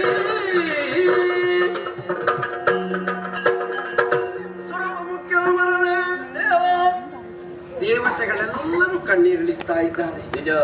ಕಷ್ಟದ ಪರಿಯನ್ನು ನಿನ್ನ ಬಾಯಿಯಲ್ಲೇ ಕೇಳಿಕೊಂಡೆ. ಯಥಾರ್ಥದ ಸ್ಥಿತಿ ನಿಮಗೆ ಸುರಲೋಕ ಇಲ್ಲ ಅಂತಾಗಿದೆ. ದೈತ್ಯರು ಬರುವುದು ಹೊಸತಲ್ಲ. ಆಗೊಮ್ಮೆ ಈಗೊಮ್ಮೆ ಕಷ್ಟವನ್ನು ನಷ್ಟವನ್ನು ಅನುಭವಿಸಿದ ನೀನು ನನ್ನಲ್ಲಿ ಇದು ಮೊದಲು ಹೇಳಿಕೊಂಡದ್ದಿದೆ. ಸಕಾಲಕ್ಕೆ ಸರಿಯಾದಂತಹ ಸದುತ್ತರವನ್ನು ಕೊಟ್ಟು ನಾಗದ ಗದ್ದುಗೆಯನ್ನು ನಿನಗೂ ವಶಪಡಿಸಿಕೊಟ್ಟವ ನಾನು. ಈ ಹೊತ್ತಿನಲ್ಲಿಯೂ ದೂರಿಕೊಂಡಿದ್ದೆ. ಮುಟ್ಟುವಲ್ಲಿಗೆ ವಿಚಾರ ಮುಟ್ಟಿತು ಅಂತಾದ್ರೆ ಮತ್ತೆ ಸಂಕಟ ಯಾಕೆ? ಕ್ಷಣಾರ್ಥ ನಿಮ್ಮ ದೇವಭೂಮಿಯನ್ನು ನಿಮಗೆ ಶಾಶ್ವತವಾಗಿಸುವುದಕ್ಕೆ ನಾನೇ ಶ್ರಮಿಸ್ತೇನೆ. ದುಗುಡವನ್ನು ಬಿಡಿ, ವ್ಯಾಕುಲ ಚಿತ್ತರಾಗಬೇಡಿ. ನಿರ್ಮಲ ಮನಸ್ಸಿನಿಂದ ದೇವಭೂಮಿಯನ್ನು ಸೇರಿ ಹೊರಡುವಾಗ ಯಾವಾಗಲೂ ನಮ್ಮವ ಇದ್ದ ಸುದರ್ಶನ ಆಗಲೇ ಹೇಳಿದ್ದಾನೆ, ಸಣ್ಣ ಸಣ್ಣ ಕೆಲಸಕ್ಕೆಲ್ಲ 4 ಜನ ಅಲ್ಲ, ನಿನಗೆ ಮುಗಿಯದೇ ಇದ್ರೆ ಮತ್ತೆ ಬಾ ಅಂತ. ಅಂದ್ರೆ ನನ್ನ ಎಂಜಲ್ ತಿನ್ಲಿಕ್ಕೆ ಅಲ್ಲ, ಅಂದ್ರೆ ನನ್ನಿಂದ ಆಗದೇ ಇರುವ ಕೆಲಸಕ್ಕೆ ಅವ ಏನ್ ಮಾಡುದೀಗ? ಏನ್ ಮಾಡುದು? ಆಯುಧ ಬೇಡುವ? ಸುದರ್ಶನ ಮಾತ್ರ ಅಲ್ಲ ನಮ್ಮಲ್ಲಿರುವುದು, ಬೇರೆಯೂ ಬೇರೆದಕ್ಕೊಂದು ಅವಕಾಶ ಆಯಿತು. ಯಾವತ್ತಿನವರು ಬಾರದೇ ಇದ್ರೆ ಮತ್ತೊಬ್ಬರನ್ನು ತೋರಿಸಿಕೊಳ್ಳುವುದಕ್ಕೊಂದು ಅವಕಾಶ ಆಗ್ತದ. ಶಾರ್ದದರಸು ಇದನ್ನೇ ಹಿಡ್ಕೊಂಡು ಹೋಗ್ಬೇಕು. ಕಳೆಯಲ್ಲಿದ್ದಾನೆ ಲೋಹಾವತಿ ಪಟ್ಟಣದ ಬಾಗಿಲಿನವರೆಗೆ ಹೋಗ್ಬೇಕು ನಾನು. ಆಮೇಲೆ ಅವರನ್ನು ಭರಿಸುವುದಕ್ಕೆ ನಮ್ಮಲ್ಲಿ ಉಂಟಲ್ಲ ಶಂಖ ಇತ್ಯಾದಿ, ಅದನ್ನು ಉಪಯೋಗಿಸುತ್ತಾರೆ.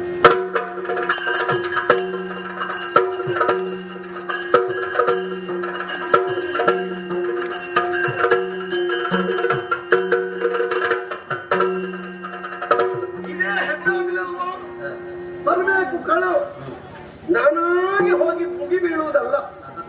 ಶಂಖಕ್ಕೆ ತನ್ನ ತುಟಿಯನ್ನು ಇರಿಸಿದ್ದೇ ತಡ ಸುಸ್ವರವನ್ನು ಹೊರಡಿಸ್ತಾ ಇದೆ. ರಕ್ಕಸರಿಗೆ ಏನಾಗಿ ಕೇಳ್ತದೆ ಗೊತ್ತಿಲ್ಲ. ಶಂಖಧ್ವನಿ ಮಾಡು.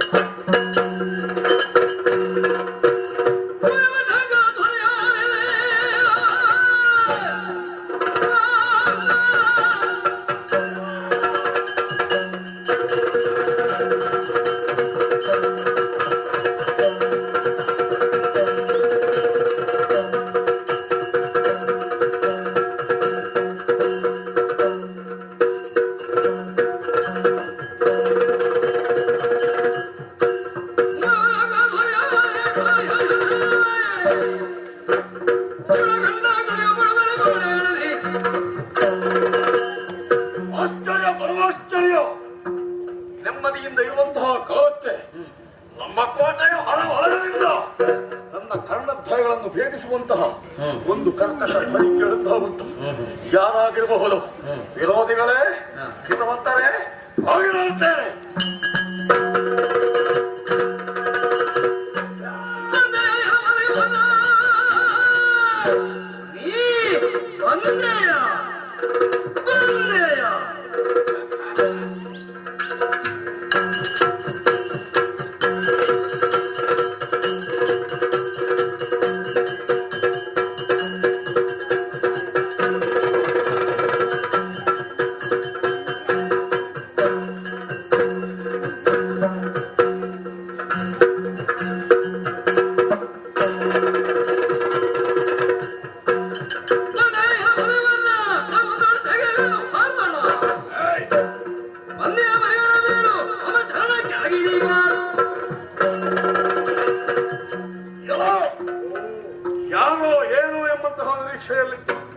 ಪ್ರತ್ಯಕ್ಷವಾಗಿ ನೋಡಿದಾಗ, ನಿನ್ನ ರೂಪವನ್ನು ಕಂಡಾಗ ನೀನೇ ಎಂಬುದನ್ನು ತೀರ್ಮಾನಿಸಿಕೊಂಡೆ.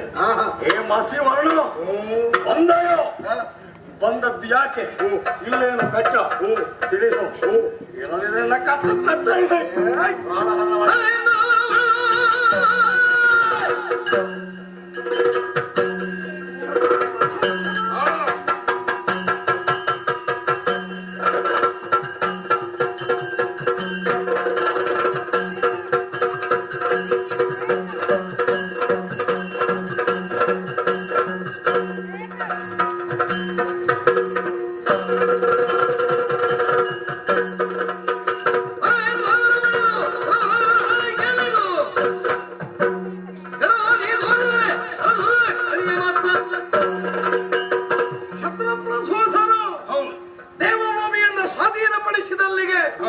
ದೇವೇಂದ್ರ ಸೋತ ಅಂತ ಲೆಕ್ಕ. ದೇವೇಂದ್ರನ ಸೋಲು ಎನ್ನುವುದು ಮೂರು ಮೂರ್ತಿಗಳ ಮನೆ ಬಾಗಿಲನ್ನು ತಟ್ಟುತ್ತದೆ ಎನ್ನುವ ನಿತ್ಯ ಸತ್ಯವನ್ನು ನೀನು ತಿಳಿಯದಾಗಿ ಹೋದಿಯಲ್ಲ. ಇಬ್ಬರಿಂದ ಪರಿಹಾರವಾಗುವುದಿಲ್ಲ ಅಂತ ಇದ್ರೆ ವೈಕುಂಠ ವಲ್ಲಭನಾದಂತಹ ನಾನು ಅವನಿಗೆ ಜಯದ ಸಿರಿಯನ್ನು ಒದಗಿಸಿಕೊಡುವಂತಹ ಉದ್ದೇಶದಿಂದಲೇ ಇಲ್ಲಿಯವರೆಗೆ ಬಂದಿದ್ದೇನೆ. ಮೃತ್ಯುವಿನ ಆಲಯವನ್ನು ಸೇರಬೇಕು ಅಂತ ಮನಸ್ಸುಂಟೆ ನಿನಗೆ? ಬದುಕಬೇಕು ನಾಲ್ಕು ಕಾಲ ಅಂತ ಇದ್ರೆ ಸ್ವರ್ಗವನ್ನು ದೇವತೆಗಳಿಗೆ ಬಿಟ್ಟುಕೊಡು. ಇಲ್ಲ ಅಂತಾದ್ರೆ ನನ್ನಂತಹ ಶರಕ್ಕೆ ಮಾರುತ್ತದೆ. ದೇವತೆಗಳಿಗೆ ದೇವಲೋಕ ಬಿಟ್ಟುಕೊಡು. ಜಯ ಪ್ರಕಾಶವನ್ನು ಒದಗಿಸುವುದಕ್ಕೆ ಬಂದ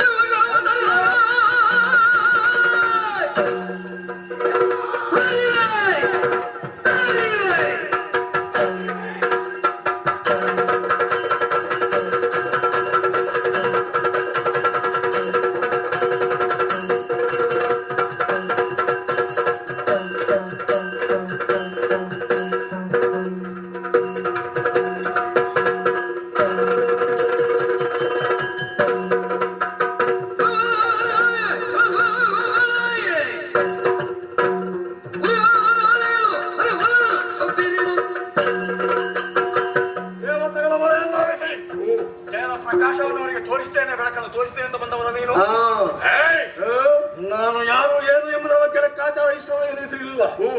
ಹಿಂದೆ ಬಂದವರೇ ಹಾಗಲ್ಲ. ಮತ್ತೆ ಇದೋ ಕಾಲಿಗೆ ಎರಗಿ ಸ್ವರ್ಗದ ಪಟ್ಟಣವನ್ನು ಸ್ವಾಧೀನ ಇರುವವರೆಗೆ ರಗಳಿಗೆ ಬಂದು ಅಂತ ಕೂತಿರಲಿ. ನಾನು ರಮೇಶ ಅಂತ ಗೊತ್ತಲ್ಲ ನಿನಗೆ? ಹೌದು. ಉಮೇಶನ ವರಬಲ ಅಂತ ಕೊಂಬ್ಯಾರೋ ನಿನಗೆ?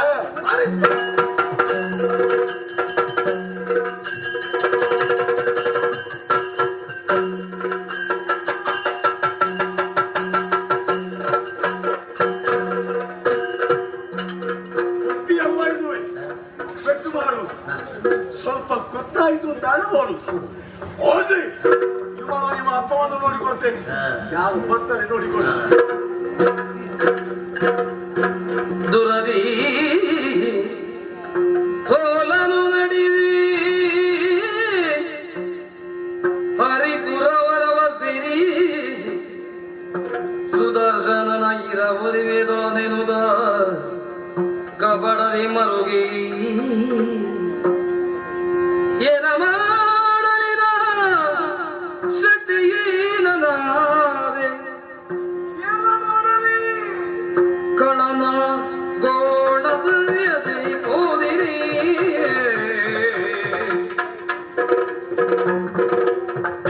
ಮಾನವೆಲ್ಲವೂ ಇದೆ ಪರಮೇಶ ವರವಿತು ಮಾನವೆಲ್ಲವೂ ಇದೆ ಪರಮೇಶ ವರವಿತು ಹಾನಿಯಾಗೈದನು ಜಗಗೆ ಹಾನಿಯಾಗೈದನು ಜಗಗೆ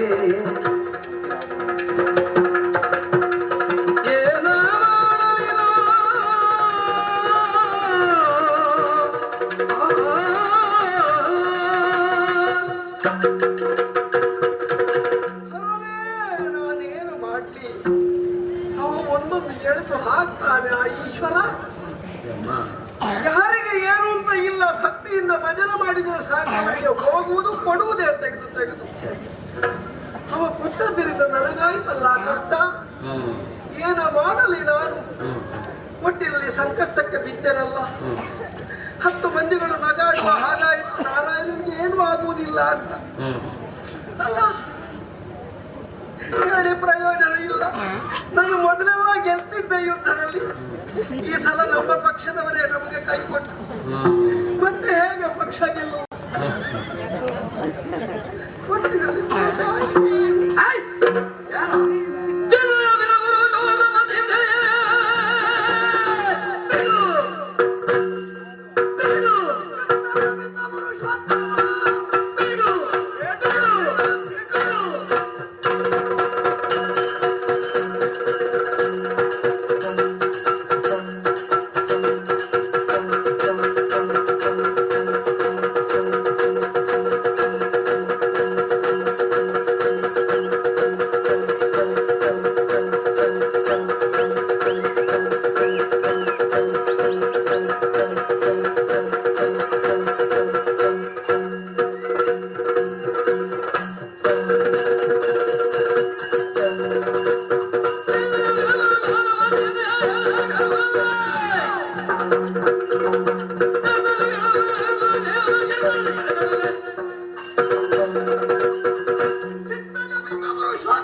ನಿನ್ನ ಮುಖವ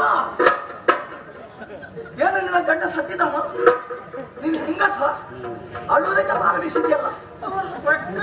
ನಾಚಿಗಟ್ಟ ಊರಿಗೆ ದೊಡ್ಡವ. ನಿನಗೇನು ನಷ್ಟ ಆದದ್ದು? ನನಗೆ ನಾನಿದ್ದೇನಲ್ಲ ಈ ಮನೆಯಲ್ಲಿ. ಹಾ, ಬೆಟ್ಟು ತಿಂದು ಬಂದಿಯಲ್ಲ. ನಾಳೆ 4 ಜನ ಕೇಳುವುದೇನು? ಸುದರ್ಶನ ನೀನಿರುವಾಗ ಹೀಗಾಯ್ತಲ್ಲ. ಹೌದು, ನಿನ್ನಂತ ಜನ ಇರುವಾಗ ನಿನ್ನ ಯಜಮಾನ ಬಡ ಆಶೀರ್ವಾದ. ನಾನು ಹೋಗಿ ಬರ್ತೇನೆ. ನನ್ನ ಆಶೀರ್ವಾದ. ನೀನು ದೊಡ್ಡ ಜನ ಎಂಬುದಕ್ಕೆ ಬೇಕಾಗಿ ಆಶೀರ್ವಾದ ಕೊಡು ಅಂತ ಹೇಳಿದಲ್ಲ. ನೀನು ಈ ಮನೆಯ ಯಜಮಾನ. ಆ ಲೆಕ್ಕಾಚಾರ ಒಂದು ಆಶೀರ್ವಾದ ಕೊಡು. ನಾನು ಸೋತಿದ್ದೇನೆ. ನಾನು ಗೆಲ್ತೇನೆ. ಆಯ್ತು. ನನ್ನ ಕೈ ಒಳ್ಳೆದಿಲ್ಲ ಮಾರ. ಕೈ ನನಗೆ ಬೇಕಾಗಿಲ್ಲ, ಮನಪೂರ್ತಿಯಿಂದ ಕೊಡು. ಹೋಗು.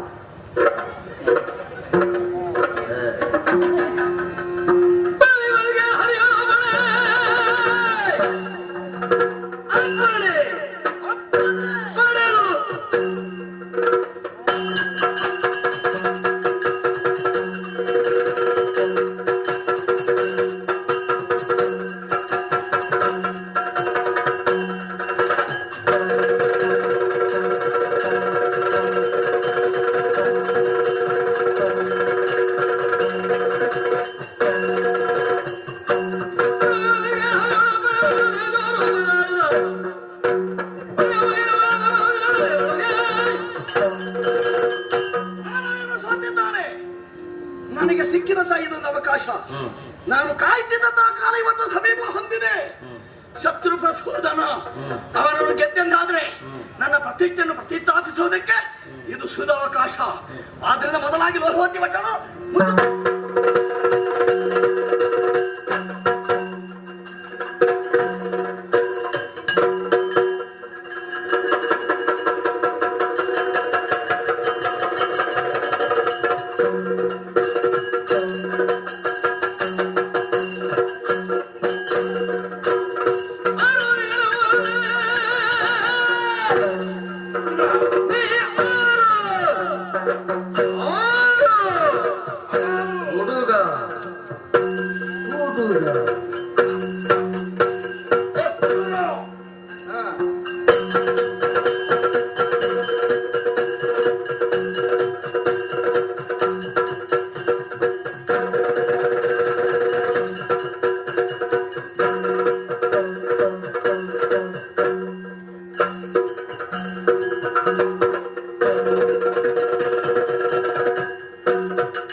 ಹೊರಬರುತ್ತಾ ಲೋಹಾವತಿ ನಗರದ ಹೊರವಲಯದಲ್ಲಿ ಅಗ್ನಿಯಾಸ್ತ್ರವನ್ನು ಪ್ರಯೋಗಿಸಿ ಇಡೀ ನಮ್ಮ ಕೋಟೆ ಕೊತ್ತಗಳನ್ನು ಉರಿಯುವಂತೆ ಮಾಡಿದೆಯಲ್ಲ.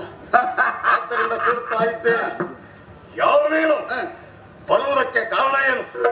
ನನಗೂ ನಿನಗೂ ಇರುವಂತಹ ಹಾಗೇನು? ಶತ್ರು ಪ್ರಸೋದನ ನೀನೇ? ನಾನೇ.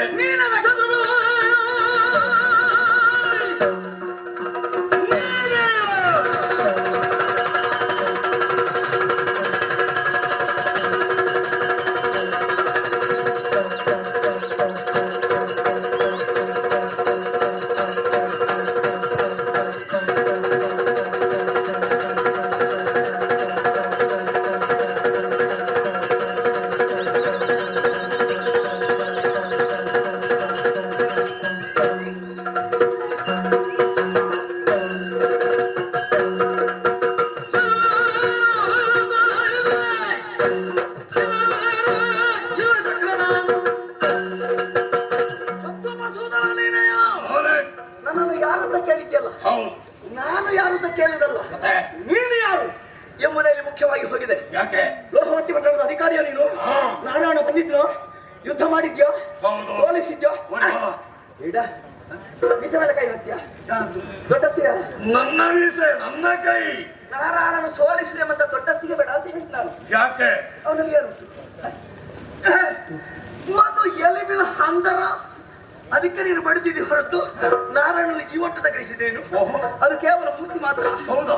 ಆ ಶಕ್ತಿ ಅಲ್ಲ. ಇಲ್ಲಿದೆ, ನನ್ನನ್ನು ಸರಿಯಾಗಿ ನೋಡು.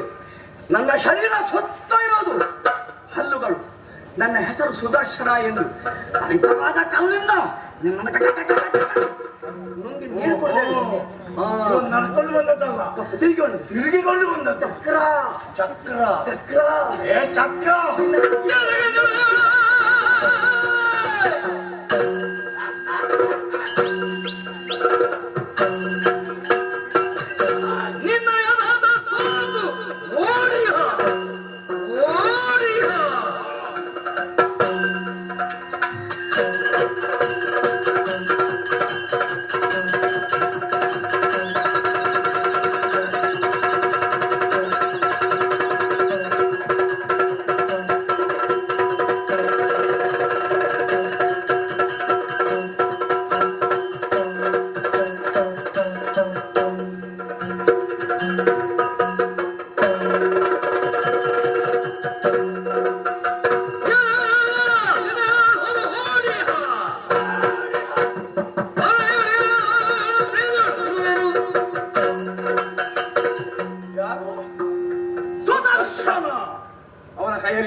ಅವನ ಕೈಯಲ್ಲಿ ಇರಲಿಲ್ಲ, ನಾನು ಬೇರೆ ಇದ್ದೆ.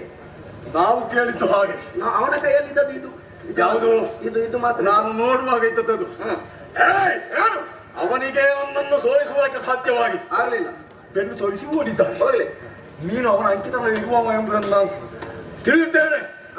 ಆದ್ದರಿಂದ ಹೇಳ್ತಾ ಇದ್ದೆ, ಅಸುರರ ನಾಶ ಮಾಡಿದವ ನಾನು. ನೀನ ಹೆಸರು ಮಾತ್ರ ಅವನಿಗೆ. ನಿನ್ನ ಹಲ್ಲು ಎಷ್ಟುಂಟು ಎಣಿಕೆ ಮಾಡಿ ಒಂದೊಂದೇ ಹಾಲನ್ನು ಅದು ಬೇಕು, ಅದು ಬೇಕು.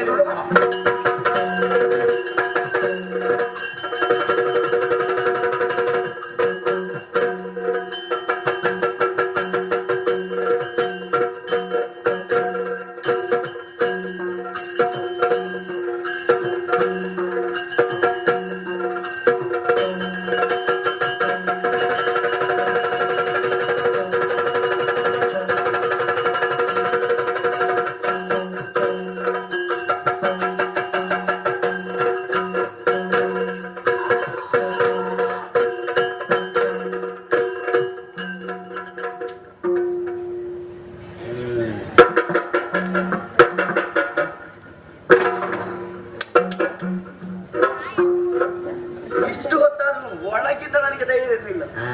ಆಗ್ತದೋ ಇಲ್ವೋ, ಆಗ್ತದೋ ಇಲ್ವೋ, ಈಗ ಆಗ್ತದೆ ಅಂತ ಗೊತ್ತಾಯ್ತು. ಅವನ ಕೈಯಲ್ಲಿದ್ದ ಆ ಹರಿತವಾದ ಕರವಾಳು ಯಾರಾದ್ರು ನನ್ನ ಹಲ್ಲು ಅವನ ಮೈ ಮುಟ್ಲಿಲ್ಲ. ನನ್ನ ಹಲ್ಲು ಮುಟ್ಟಿದ್ರೆ ಬಳಕು ಮಾಡಬಾರ್ದು ಅಂತೇಳಿ ಅವನ ಕತ್ತಿಯನ್ನು ಅವನಿಗೆ ಹಾಕಿ ಸತ್ತು ಹೋಗಿದ್ದಾನೆ. ಹಾಗೆ ಇಲ್ಲಿವರೆಗೂ ನನಗೂ ಧೈರ್ಯ ಇರಲಿಲ್ಲ. ಆಗ್ತದ ಇಲ್ಲ, ಆಗ್ತದ ಇಲ್ಲ. ಈಗ ಗೊತ್ತಾಯಿತು, ನಾರಾಯಣನಿಗಿಂತ ನಾನು ದೊಡ್ಡವ. ನಾರಾಯಣ ಯಾರಲ್ಲಿ ಸೋತಿದ್ದಾನೋ ಅವನನ್ನು ನಾನು ಗೆದ್ದಿದ್ದೇನೆ. ಹಾಗಿದ್ರೆ ನಾರಾಯಣ ದೊಡ್ಡವನು, ನಾನು ದೊಡ್ಡವನು. ನಾನು ದೊಡ್ಡವ. ಇಲ್ಲಿವರೆಗೆ ನಾನು ಅವನ ಮನೆಯಲ್ಲಿ ಆಶಯವನ್ನು ಪಡ್ಕೊಂಡಿದ್ದೆ. ಯಾಕೆ? ನಡೀಲಿಕ್ಕೆ ಸಾಧ್ಯ ಇಲ್ಲದವನಿಗೆ ಊರುಕೋಲು ಬೇಕು, ಊರುಗೋಲಿನ ಆಧಾರ ಬೇಕು. ನಮ್ಮ ಕಾಲಲ್ಲಿ ಮಾಡಿ ನಡೀಲಿಕ್ಕೆ ಆಗ್ತದೆ ಅಂತ ಆದ್ಮೇಲೆ ಊರುಗೋಲು ಬೇಕು, ತಟ್ಟಿಸಾಡ್ಬೇಕು. ಹಾಗಾಗಿ ನಾನು ಗೆದ್ದಿದ್ದೇನೆ ಎಂಬುದು ಅವನಿಗೆ ಸ್ವಲ್ಪ ಗೊತ್ತಾಗಬೇಕು. ಒಂದು ಸಲ ಹಾಗೆ ಕ್ಷೀರಸಾಗರ ತಡಿಯಲ್ಲಿ ತಿರುಗಾಟ ಮಾಡಿಕೊಂಡು ಬರ್ತೇನೆ ನೋಡೋಣ.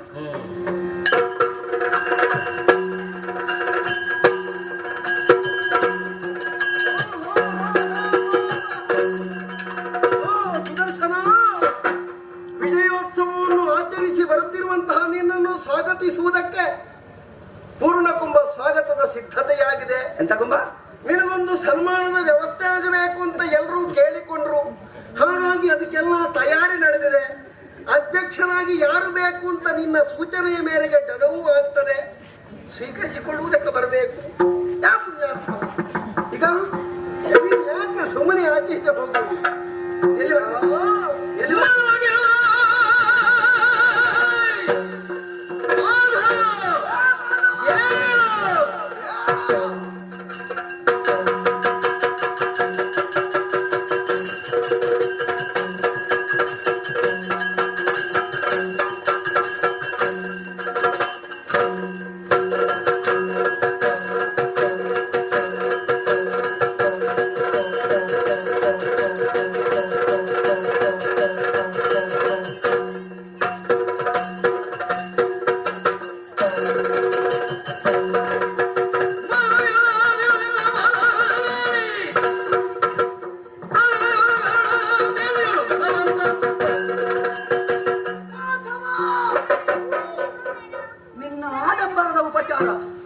ಇದು ನನಗೆ ಬೇಕು ಅಂತ ತಿಳ್ಕೊಂಡಿದ್ಯಾ? ಬೇಡವಾ? ಅದನ್ನು ಪಡ್ಕೊಳ್ಳುವಂತ ಉದ್ದೇಶ ಇಲ್ಲಿಗೆ ಬಂದಿದ್ದೆ ತಿಳ್ಕೊಂಡಿದ್ಯಾ?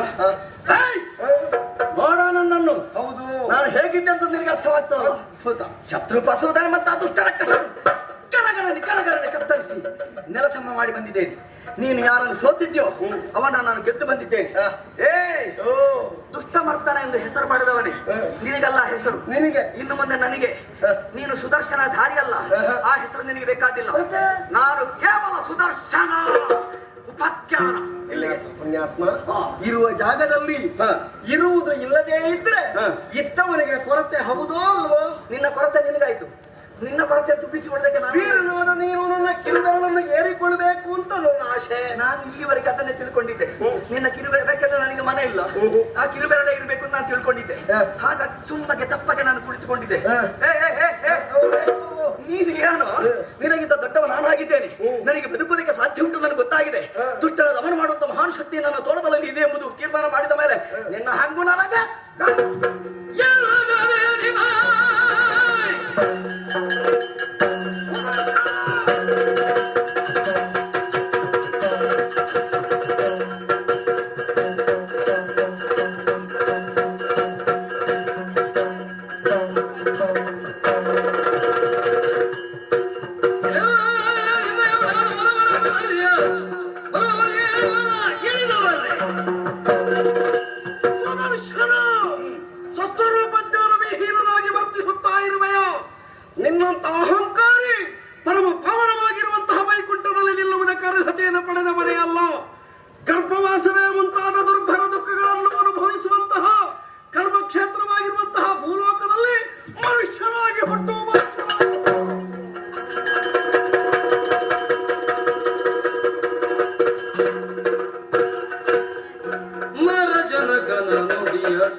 ಸುಜ್ಞಾನ ಮೂಡಲು ಕರವು ಜೋಡಿಸಿ ಚರಣ ಕೆರಗುದನ್ನು ದಿಸಿದ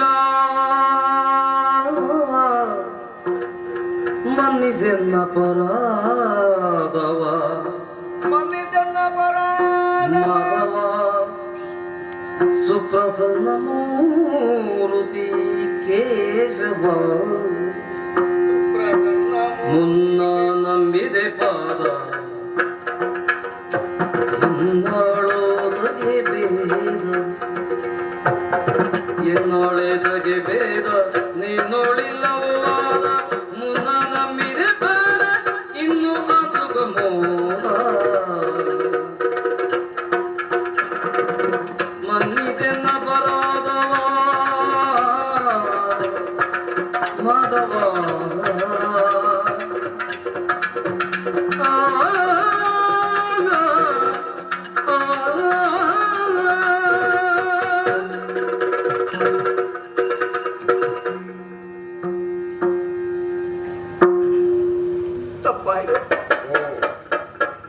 ತಪ್ಪಾಯಿತು ತಪ್ಪಾಯಿತು ತಂದೆ, ತಪ್ಪಾಯಿತು. ನಿನ್ನ ಯೋಗ್ಯತೆ ಏನು ನಾನು ಚೆನ್ನಾಗಿ ಅರ್ಥ ಮಾಡಿಕೊಂಡಿಲ್ಲ. ಈ ಗಳಿಗೆ ನನಗೆ ಯಾಕೆ ಹೀಗಾಯಿತು ನನಗೆ ಅರ್ಥವಾಗುವುದಿಲ್ಲ. ಅಜ್ಞಾನವೆಂಬಂತ ಅಂಧಕಾರ ನನ್ನನ್ನು ಮುಸುಕಿ ಹೋಯಿತು. ಆತಂದಲೇ ನಿನ್ನ ಯೋಗ್ಯತೆ ತಿಳಿಯಿತು. ಇವತ್ತು ಕೇವಲ ಅಲ್ಪನಂತೆ ನಾನು ವರ್ತಿಸಿಬಿಟ್ಟೆ. ಸ್ವಾಮಿ, ತಪ್ಪಾಯಿತು ತಪ್ಪಾಯಿತು ಎಂದು ನನ್ನ ಎರಡು ಕೆನ್ನೆಗಳಿಗೂ ನನ್ನ ಕೈಗಳಿಂದ ನಾನು ಪಡ್ಕೊಳ್ತೇನೆ ಸ್ವಾಮಿ. ನಿಲ್ಲನೆ ನಾನು ಭೇದವನ್ನು ಯಾವ ಕಾಲಕ್ಕೂ ಕಾಣುವನಲ್ಲ, ಕಾಣಬಾರದು ಎಂಬುದು ನಾನು ಚೆನ್ನಾಗಿ ತಿಳ್ಕೊಂಡಿದ್ದೇನೆ. ಓ ತಂದೆಯೇ, ಅಣುರೇಣು ಸಚರಾಚರದ ಕಾಷ್ಟ ಸ್ಥಾವರ ಜಂಗಮಾದಿಗಳಲ್ಲಿಯೂ ಅಣು ಮಹತ್ಪರಿಪೂರ್ಣವಾದ ನಿನ್ನ ಯೋಗ್ಯತೆ ಅದು ಅತಿಶಯವಾದ ಸ್ವಾಮಿ, ಅತಿಶಯವಾದ.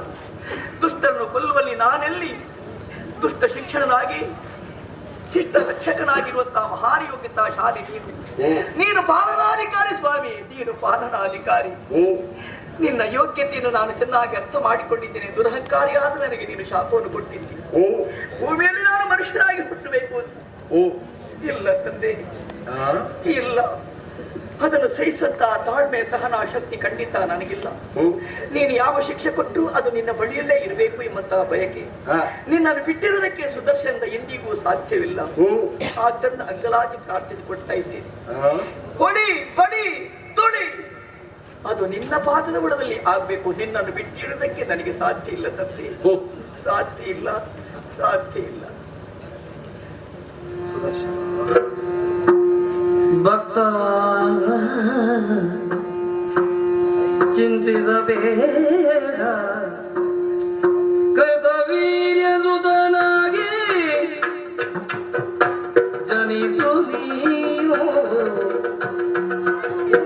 ಕೃತವೀರ್ಯನುತನಾಗಿ ಪೃಥ್ವಿಯೊಳ್ ಜನಿಸು ನೀನು.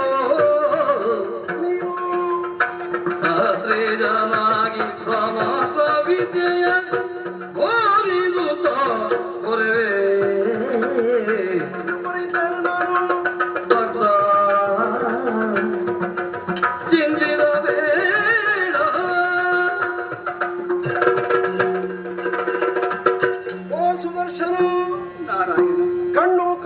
ಕಡಲಾಗಿ ಹೋಗಿದೆ.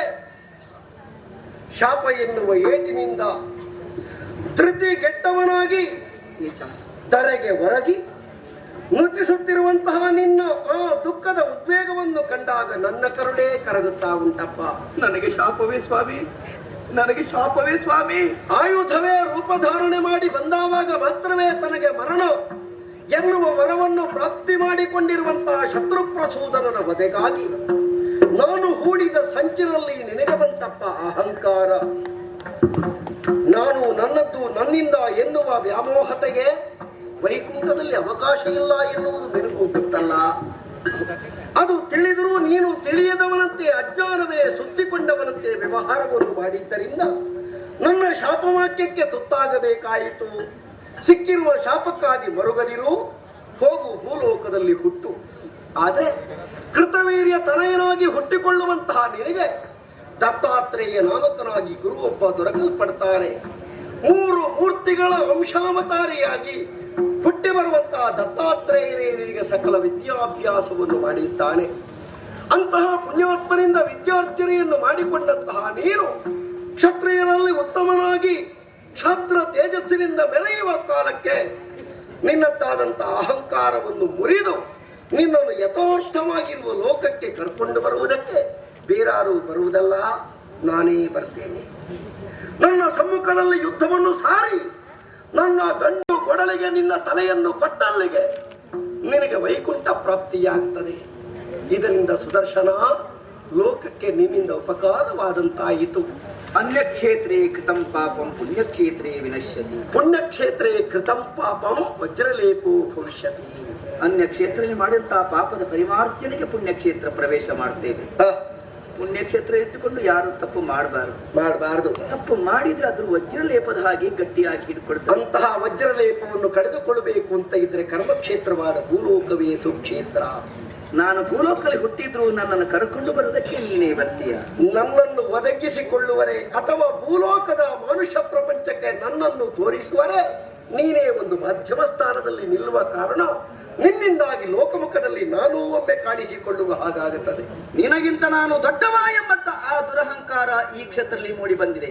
ಹಾಗಾದ್ರೆ ನನ್ನ ಬಲಾಬಲಿಕೆಯ ತೀರ್ಮಾನವಾಗುವುದು ಭೂಮಿಯ ರಂಗಸ್ಥಳದಲ್ಲಿ. ಹೌದು ಸ್ವಾಮಿಯೇ, ನನ್ನನ್ನು ಕರ್ಕೊಂಡು ಬರುವುದಕ್ಕೆ ಬೇಕಾಗಿ ನೀನಾಗಿ ಅಲ್ಲಿವರೆಗೆ ಬರುವುದಿದ್ರೆ ಒಂದಲ್ಲ 1000 ಬಾಲಿಯಾಗಿ ನಾನು ಮನುಷ್ಯರಾಗಿ ಹುಟ್ಟಿಕೊಂಡು ಬರ್ತೇನೆ. ನಿನ್ನ ಕೈ